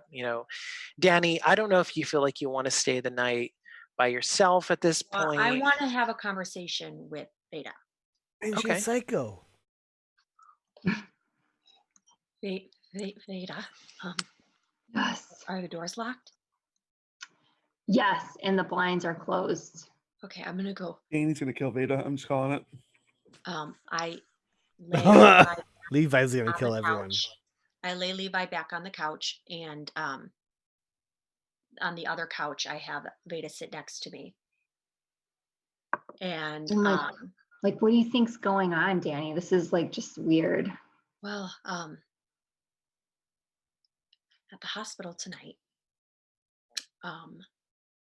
we had 7 patients come in, and I tell her the whole story and what they look like and what was going on, how they all died, and that thank you so much, and that they all died, and the guy clawing the rock out of his throat, and Veda, you're a widow. Weird. We've bonded on that. We bonded on the fact that we're both widows. Mm-hmm. You've never shared with me, though, and I've never wanted to ask or pry because, I have the same thing. But how did your husband pass away? Ooh, deep convo. It's like just right out like that. Like, oh dang. You guys aren't here. Be quiet. I know. I'm just very interested in this story. I'm eating popcorn. I'm a watcher of the story. Oh shit. So yeah. So you remember I worked for NASA, right? Mm-hmm. So he was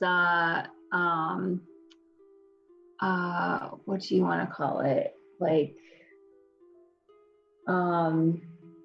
not like what?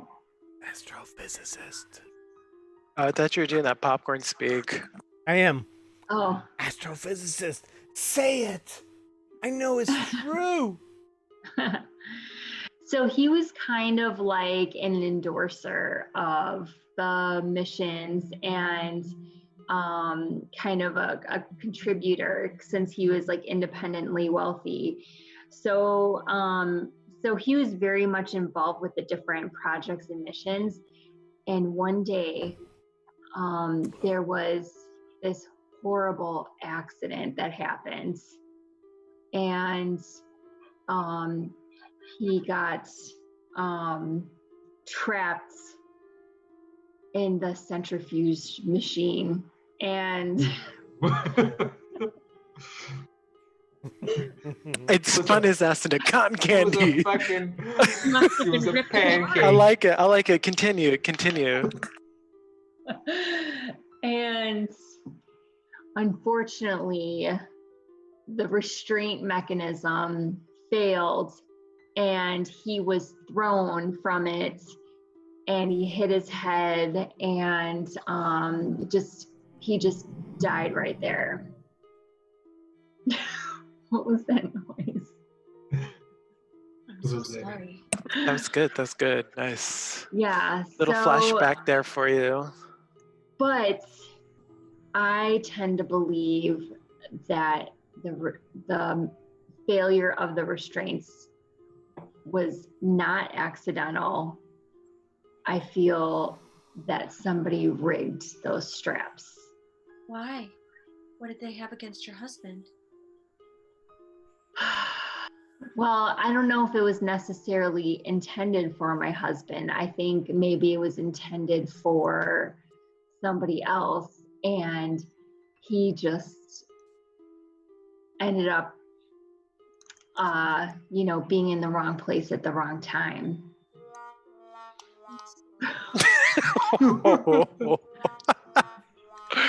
Oh boy. There's something with you, Veda? That's all I got. What? And it just stays between you and I. You and Okay. me. I don't know if my husband's dead. Really? His body was never found. I mean, I married, I was so young. He was older than me, and he was very controlling and domineering and just, I don't know. I was always trying to think of ways to leave, and then I got pregnant with Levi, and that was it. I wasn't going to be able to go anywhere after that, and I just kind of was getting settled into, this is what my life would be. It's going to be miserable. And he didn't come home after work one day. And, I filed a police report, and he never came home and got his stuff. I didn't get a phone call. There was nothing. There wasn't anything. And he just vanished. And a few months later, they found his car parked out by the interstate next to the woods, but his keys were still in the car and his wallet. And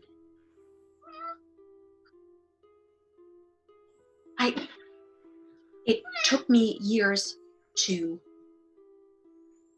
get the life insurance and to prove he was gone, and struggling on my own and going back to school. And I moved here to start a new life, and I saw him. I saw him tonight. I saw Josiah. I saw him. He was right outside, and he was floating. Oh my gosh. I don't know. I saw him though. I know I saw him. He was there.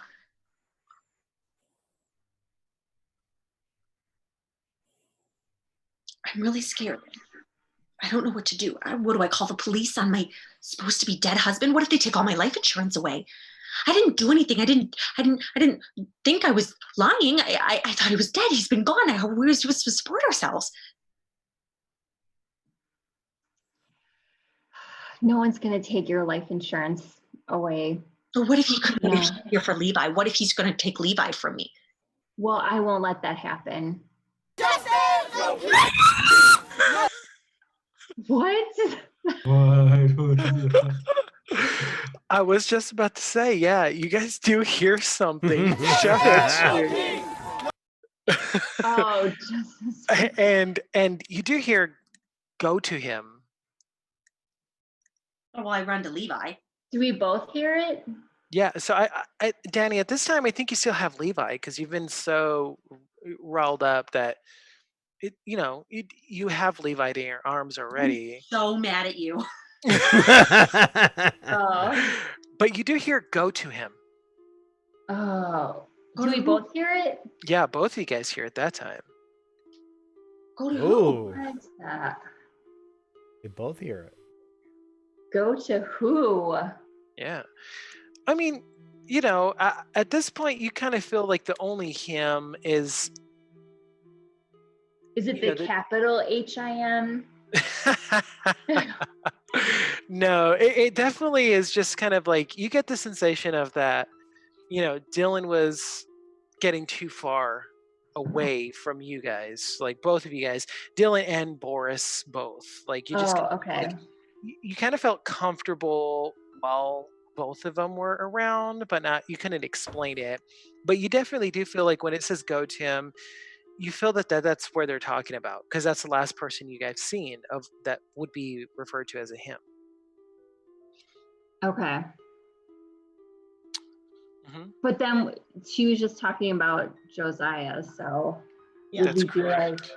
Well, yeah. So is that what it means? as soon as you guys have that conversation, you hear that option of go to him. That's an option, of course. But at that point, you do know that last person you talked to wasn't Josiah per se, but it was Boris and Dylan at that point. So Veda, I think Dylan at this point has collected a crowbar and is kind of standing, walking away from your landing of your house. Okay. So you do definitely see that they're outside still. Okay, so I'm gonna run outside and be like, Get your hey ass in here. Dylan, wait. I'm probably wait a like at second." this point, like after that whole long story that they had, I probably grab that crowbar. I'm smoking a smoke with Boris, and I'm just like, Boris, you ready? You ready? I got the crowbar. You got the stuff. I mean, we're about to head out to go to the clubhouse. Go check out the ready to popcorn go. machine. You ready? Yeah. Yeah. And as you're exiting the home, Veda, your home, you do kind of get, you guys both hear, follow him.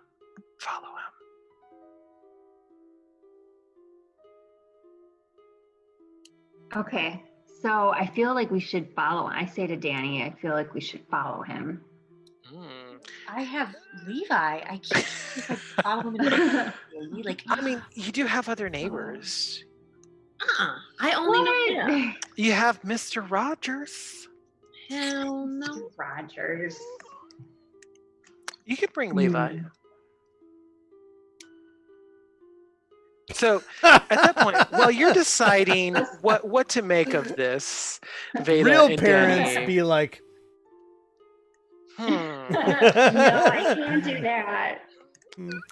you do see Boris, Dylan. You do see I am Bobby. so with you, Rochelle, because I'm be like, no, that's not gonna happen. I'm just gonna stay home tonight. Fuck Not it. gonna work. This is parenting. Fuck all in this the- supernatural bullshit. Levi and me are going home, and we're gonna have macaroni and cheese. Go fuck yourself. This is the 80s, right? Like, It I mean, is. even It still, totally like parent and is. child, like, am I just gonna go grab my kid and go take it to dangerous? Take him into the woods. To a place No, called it's not gonna Clubhouse. happen. So Danny has some future sight. Oh.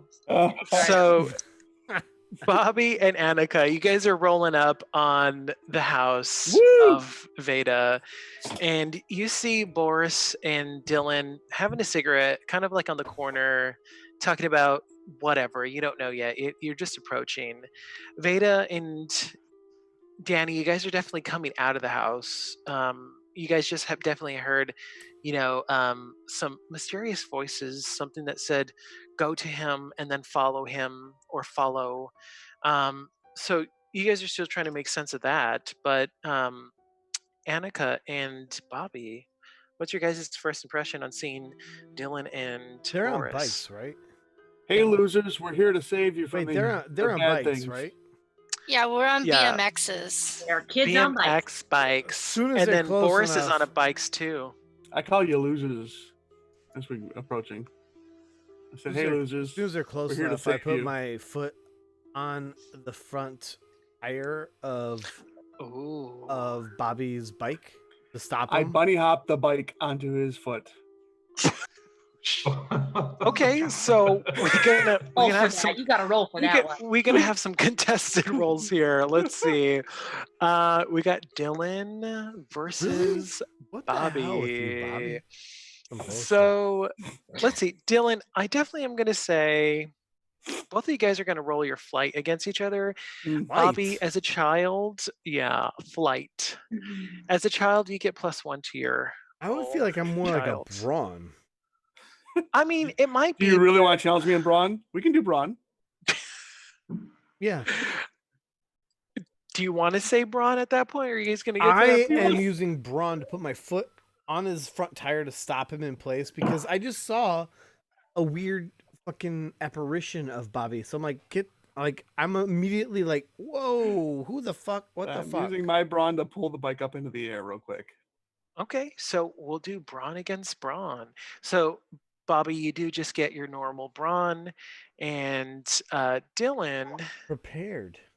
I'm prepared for this action because I already saw a weird apparition of Bobby. How do I use my lucky again?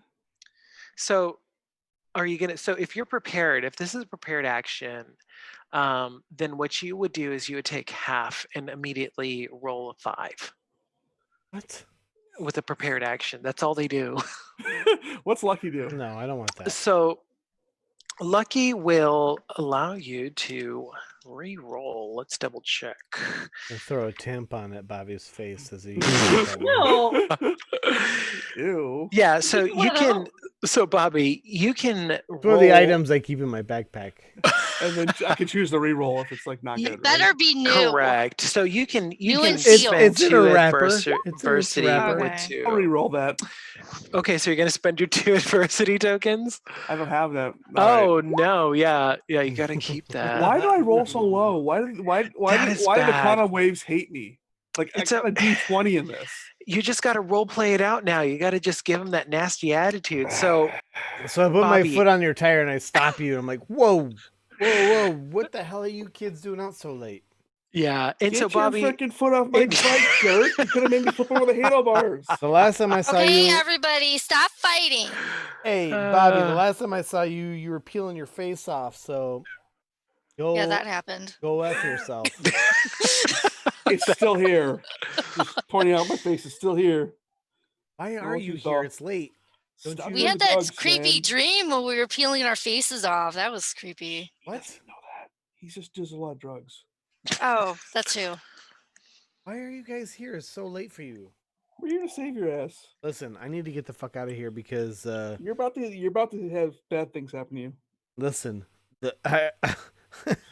I've already had enough bad things in my life happen to me. Look, Only Annika and I can save you. I don't know anything about that, but if you can save me from the crazy mom in that house, her name is Who? Annie. Or the Oh, rocket is Levi's mom? Oh, Yeah. geez. She Yeah, no. save me from her. We're good. You're screwed, man. Boris, Levi's mom is like let's a go. helicopter. Fuck these kids. She's- whisper to she- Boris. She has Let's- guns mounted on her. She will kill you. Okay, bye. And I'm just kind of like trying to like excuse myself. Like, Boris, let's go. I give Bobby and Annika a grimacing look, and we take off. We're not scared. So go ahead and you guys are gonna let's see how your relationships go. So you guys are gonna roll a grit check, Okay. Bobby and Annika, and Boris, you're gonna go Much ahead better. and roll a charm. That is creepy, Bobby. Yeah, Can these I- quantum Can waves I are help fucked up. Boris with his charm? That is creepy. I agree. Yeah, I guess you could help him. You could give him. You Yeah, want to you have a just high kinda, grit there. Oh wait, I don't have yeah, any just wanna adversity take a look. tokens. Oh, you guys so got okay. never Yeah, mind. good point. I can't help. So him. yeah, Boris, go ahead and roll us a. Let's go roll us a charm here. I think Bobby and Annika with that 11 grit. What the That's hell? what we just said. This is creepy. We keep like Yeah. doubling each other or whatever it's called. Oh, I see. I see the Magic, 4s yeah. before. Yeah, it's Mhm. the quantum We're waves, man, doing are just fucked up. That's all I'm Grit, saying. right? Correct. Yeah. You're gonna roll charm. You're doing charm, yeah. Yeah, because you're trying to charm them because you don't know these individuals very well, so you're just trying to charm them, and they're having their grit checked right now. They're having like They're trying to stand some up to us or disbelief. whatever. Yeah. Oh. And The kids are like, "Fuck you." yeah, and Dylan, go in and give me a charm too, Dylan. Oh, goodness.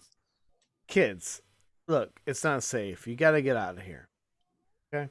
I like you guys, and right here, right now, is not a good time. Go back home. Whatever, nut punch. Right now. So they definitely are pretty gritty children. Wait. Point. Me and Boris get adversity tokens, do we not?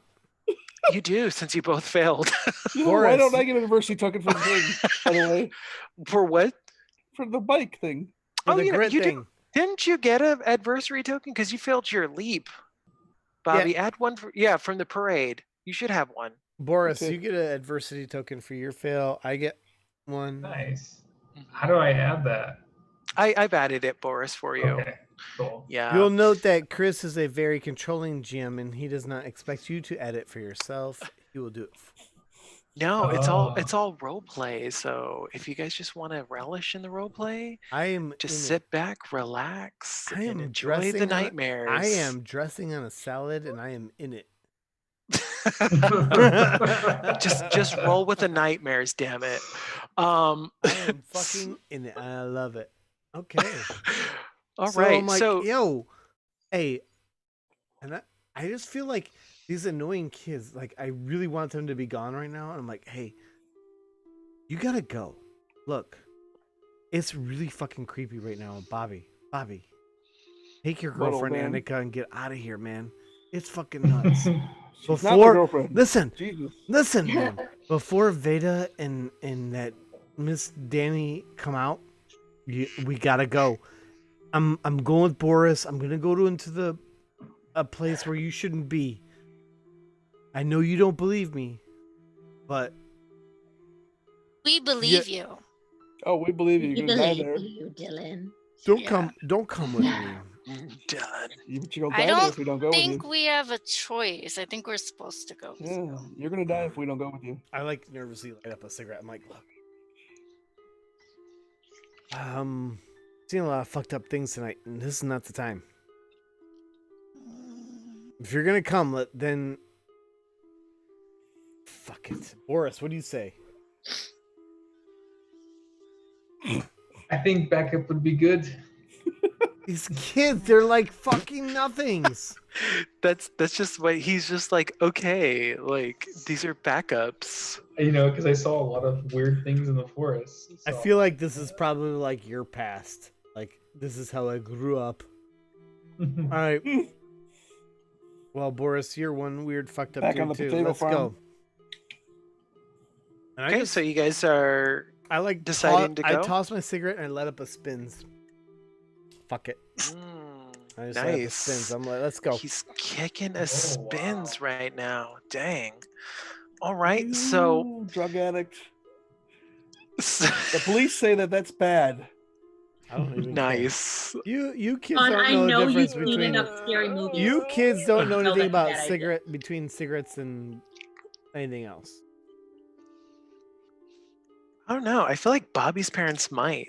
They might rejoice in some of that Bobby's ganja. parents might, but Bobby doesn't know.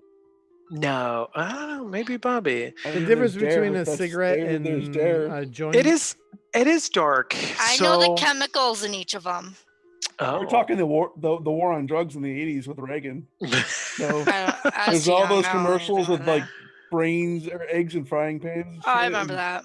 This is your brain on drugs. I feel like at your age, just smoking anything is bad, and you don't know the difference between cigarettes versus weed versus anything else. Mm-hmm. Okay. But we know the ingredients in each of them. Well, maybe you do, but you don't know how it smells when it's lit. And this might be your brain on drugs, but you've never seen My parents said you shouldn't do that stuff. Anyway, you're probably... I feel like you just be mad at me for smoking in general, but you wouldn't know that this is actually new weed. Anyway, I'm smoking spins. Regardless, I'm like, fucking A. Boris, let's get the fuck out of here.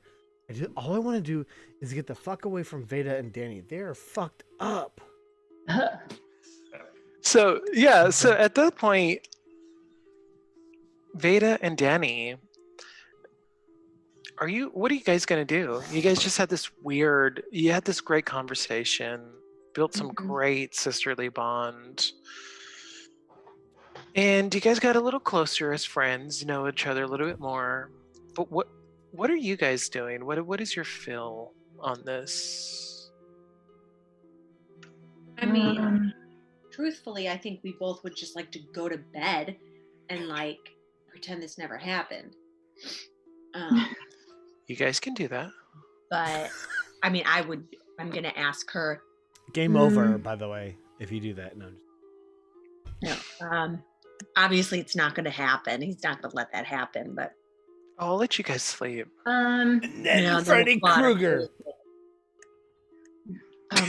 Well, I think The Sasquatch. Think, Danny, I know you said that you think you saw your ex-husband, but I think we should, take some time to look into that to maybe next time and like try to figure out who exactly that was, if it was your husband or not.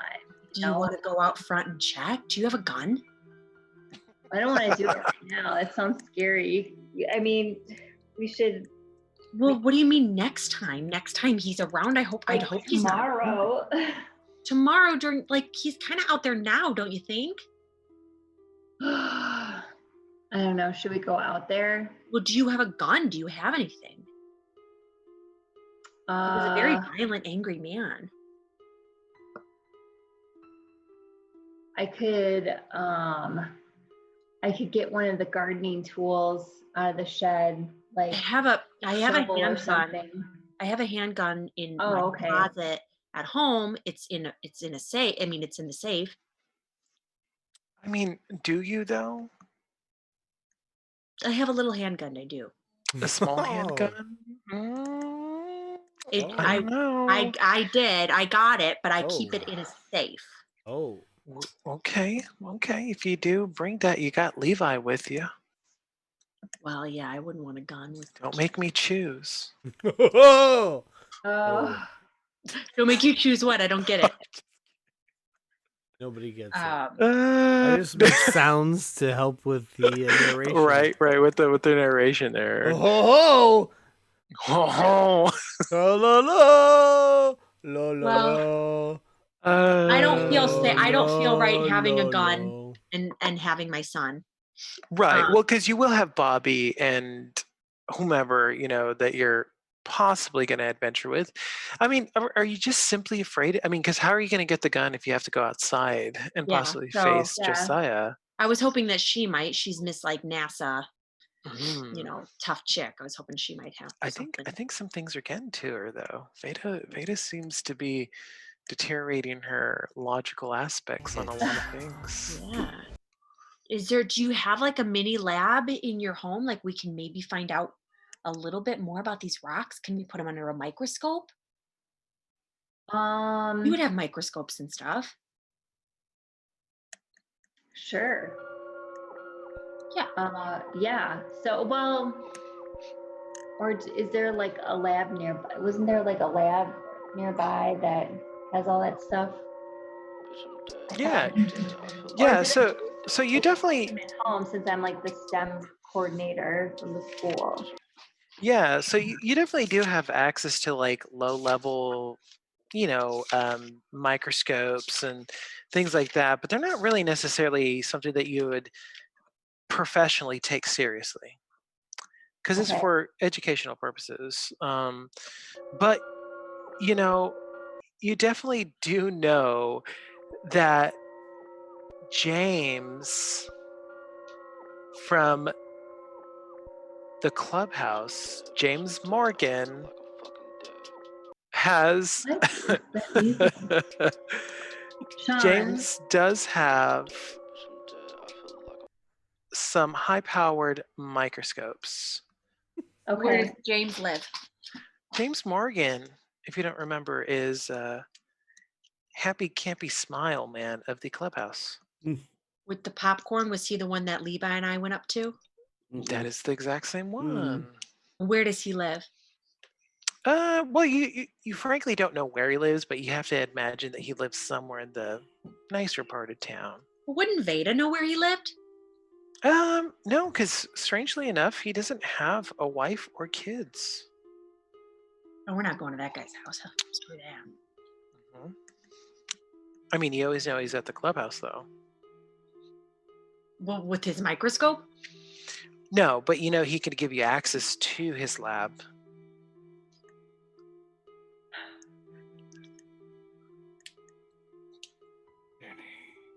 What do you think, Veda? Do you have any relation to that man? Has he been creepy to you? Nice to you? I think I could probably. You said he's at the clubhouse. Yeah, most of the time he's at the clubhouse. Right now, you know that he definitely won't be because it's Oh, okay. nighttime. Yeah. Are we allowed to go to the clubhouse if we're not like members of it? Like, I imagine there's probably a lobby that they allow visitors into, but they probably couldn't go past the lobby. I've been in clubhouses like that. Yeah, I mean, they definitely do have like a public area. But definitely, in order to just simply enter those public areas, you have to present yourself with a club member or a lumpa. Yeah, but wouldn't there be like a town directory? Lumpin. I mean, there is a town directory, and I mean, you definitely could give them a call if you'd like. You could. Do you want to give him a call? Leapy. Yeah, I'll try to let me call him and see if that's gonna be if we can get in there. Okay, cool. So I call him. Oh, you're gonna call James Morgan? They're fucking Yeah. closed. What time it's is like it? midnight. Approximately? It's Is close it to like- midnight. Right? Oh, It closed. is. Never mind. I mean, guess no, we gotta no. wait for tomorrow. I mean, you can if you want. That's up to you. No, I mean That'd be inappropriate. Would it be? So we're gonna cut back to our teenagers and children. okay. You guys are on the corner, loitering outside of Veda's home with an No. upside down gnome. No? No, I said I'm out. I'm out. Oh, I was like, no, where are you? So you guys do know that the clubhouse isn't too far from Veda's home. Yeah. Because obviously it's Let's go. located near a golf course. Boris, let's so go. You do have Kids. some choices here. If you dumbasses want to go, let's go. But right now. We're gonna follow them. At least I'm going to follow Okay. them. Assuming Annika is So- going to too. Who's making the decision on which way you guys go? Obviously they are. I'm Dylan's making, the leader. Yeah, because Dylan's the I'm oldest. making the decision of where to go. Oh. Okay, Dylan. This is the biggest decision of tonight. I already know where to go. I mean, you do know where to go, but Everybody know knows where the that- clubhouse is. correct. However, you know from Veda's home, if you just cut across the forest, it's right on the other side. Yeah. Or you can go twice the amount of length and Fuck go that. up and around the No, forest. No. I've been through this forest 100 times. Oh. And nights like these. So I'm a vagabond. I've been through this forest 100 times. I've cut through a bazillion times. okay. Nothing so for you me. choose. Let's go. You choose But to you can't go take to- your bikes, kids. You should probably go Ah. Why home. not? You should probably go home. You Why can't can't we cut take through our here with your bikes? bike. I mean, you guys definitely could. I mean, there's some truth to not taking your bikes into the woods, though. You're rough. There's a lot of logs and pine cones that could throw you off. We could walk our Throw bikes. off you Then. out kilter. You could walk through, correct, with your bikes. And also, I'm walking. So if you want to stay pace with me, you're going to have to walk. You can just leave the bikes with the tree line. Sure. Not my bike anyway. Thanks. Oh, you're rich. Who cares? Okay. It's not even your bike, Bobby. We're cutting through. You're cutting through the forest. Yeah, and I take a swig of some vodka, and I said, Boris, I promised you. Oh shit! We got drunk adults, semi-adults. I was just saying, nobody here is legal age. No, I passed it to Boris, so don't worry. Yeah. So Danny, you're at the window kind of watching this whole transpire, them kind of talking about something, and then you see Dylan take a swig because you're just outside curious like what's out there. And you do see Boris, Dylan, and the two kids, Bobby and Annika, walk off into the forest. Bobby and Annika? Yeah, Bobby, Annika, Dylan, and Boris are walking into the forest. Veda, that creep just took 3 little kids into the woods with him. Who's the creep? Dylan's a creep, goddammit. Oh my god. Oh, With this Uduquad's I get dead. that bad rap. Uduquad's dead, my Uduquad god. is definitely dead. He had given Boris. Uduquad and Takaira dead. Just done. Don't care. He gave Boris a wacky tobacco. No. It says Oh my wacky tobacco God. in the This is the 80s. 80s. Nobody She's says a wacky mother. tobacco. You drug dealing creep. Veda's like, yeah, Oh. I also smoke. Veda, Boris, Oh, shit. do you know Danny. that I had to pump Boris's stomach only 2 months ago? He almost died of alcohol poisoning. Oh, that's right. Boy. Oh my gosh. That's right. You know of fucking Dylan Yeah, because no. of Boris's Oh, dumbass. Billy, don't even get me started on Billy. I'm trying to think of like In that what. hospital every Billy. other day. Wait, Bobby, broken arm, Bobby, broken Bobby. nose, Who's Billy? Bobby, Billy! Bobby, Who's Billy? Bobby, sorry. Bobby, Bobby, baby, Bobby, booby. Bobby. Bobby, don't get me started. Most neglectful parents on planet Earth. Okay, I don't even know where they are, and he's always broken. Nobody knows who He's they always- are.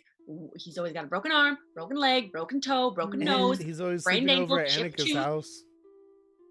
I just and that guy who hangs outside of a dojo, like this, seriously, he just took them into the woods. We gotta call the police. So are I you think- guys No, looking out the I- window at this time, or are you, Yeah, we're Like, looking are at them. you- We're like, oh wait, we It are. is like, but that's Yeah. not drug dealer. so Danny, you saw them go. Veda, are you going to the window to watch as well? Yeah, I'm gonna watch, and I tell Danny to like take a chill pill. I don't think it's that. So in between conversation, you guys see Bobby, Boris, Annika, and Dylan walk into the thick of the woods, and you see them kind of fade off into black. But then, Danny, you do see something very alarming. And, the thing that kind of catches you after you're kind of worried about, after Dylan taking the kids into the woods, which, that might be your initial thought on Dylan, but you do see you see Josiah kind of like dragging his feet, and he's walking in after the individuals walked into the woods, and he Like, kind of is he looks back behind at us? you. He's behind us, like walking in. Mhm. Yeah, at that point he's following behind after you guys have disappeared into the woods. And Danny, you see Josiah, and Veda, you see an individual, and you see 2 other individuals that are just kind of misshapen people walking into the woods after them in between conversation while you're trying to calm Danny down. And Okay. yeah, and again, you see one of them just kind of look back and give a Mhm. little glance and then roll their head back to the forest and walk in. Do they look like they're like in a trance or something? No, they look actually very happy, very, very gleeful. Hmm. Veda, this is some Yeah. bullshit. This is bull. Yeah. We I gotta call think the this police. is like a good place to. Deposit what? Yeah. Yeah. Pause. Not that I'm enjoying it though. Why? It's barely 119. I'm just kidding. 10 more minutes for I'm good. 12:30. I'm getting tired. You sleepy? Mhm. Y'all People are sleepy? weak. I feel like I'm the walk in tired. the woods is a good place that day. Mhm. It is. I definitely don't know if all of you guys will make it out, but I mean, you guys let Dylan decide to go through the woods. Bobby and Annika will be fine. Dylan's good. Dylan's prepped. Dylan's so dead. Like Dylan's super dead. I'm more worried about Boris. Yeah, Boris but is Boris like, is one of those where like you don't like. Boris is just anticipate some. much, Boris but is then like he's, beef. the only He's just survivor. like, do what you want. Do what you want.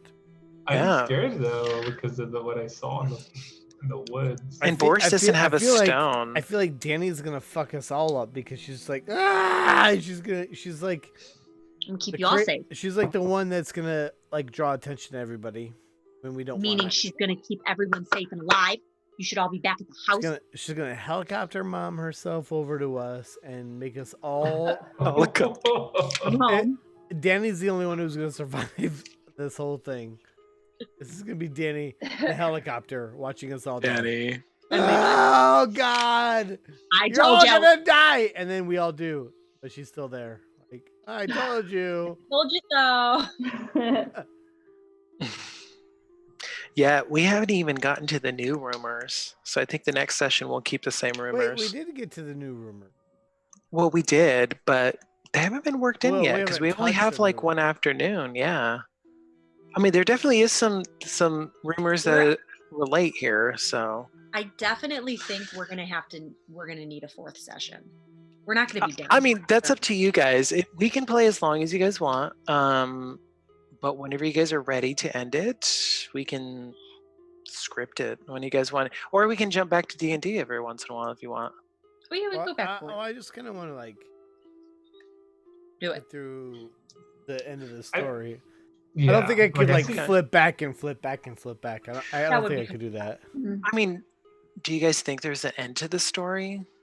Well, I think that there's probably an end and maybe a sequel. Yeah, we need to find answers. I think we can get to an end with the cliffhanger, and then maybe follow up with a sequel later. Yeah. Sequel later, a cliffhanger. Interesting. Think about it. Think about it, Chris. About it. I mean, I do have like 15 different paths in my head, but Of course you do, Udi Cootie. Well, I mean, it's not really your story. It's our story. Udi Cootie. So correct. I mean, Correct. I mean, you shouldn't have anything really because this is really up to us. No, I mean, I do, but see, there still has to be some kind of scripted portion to it. I don't have it was anything all me written. that came up with clowns, weird laughs. Please do the clown laugh. Which one's that? Don't worry.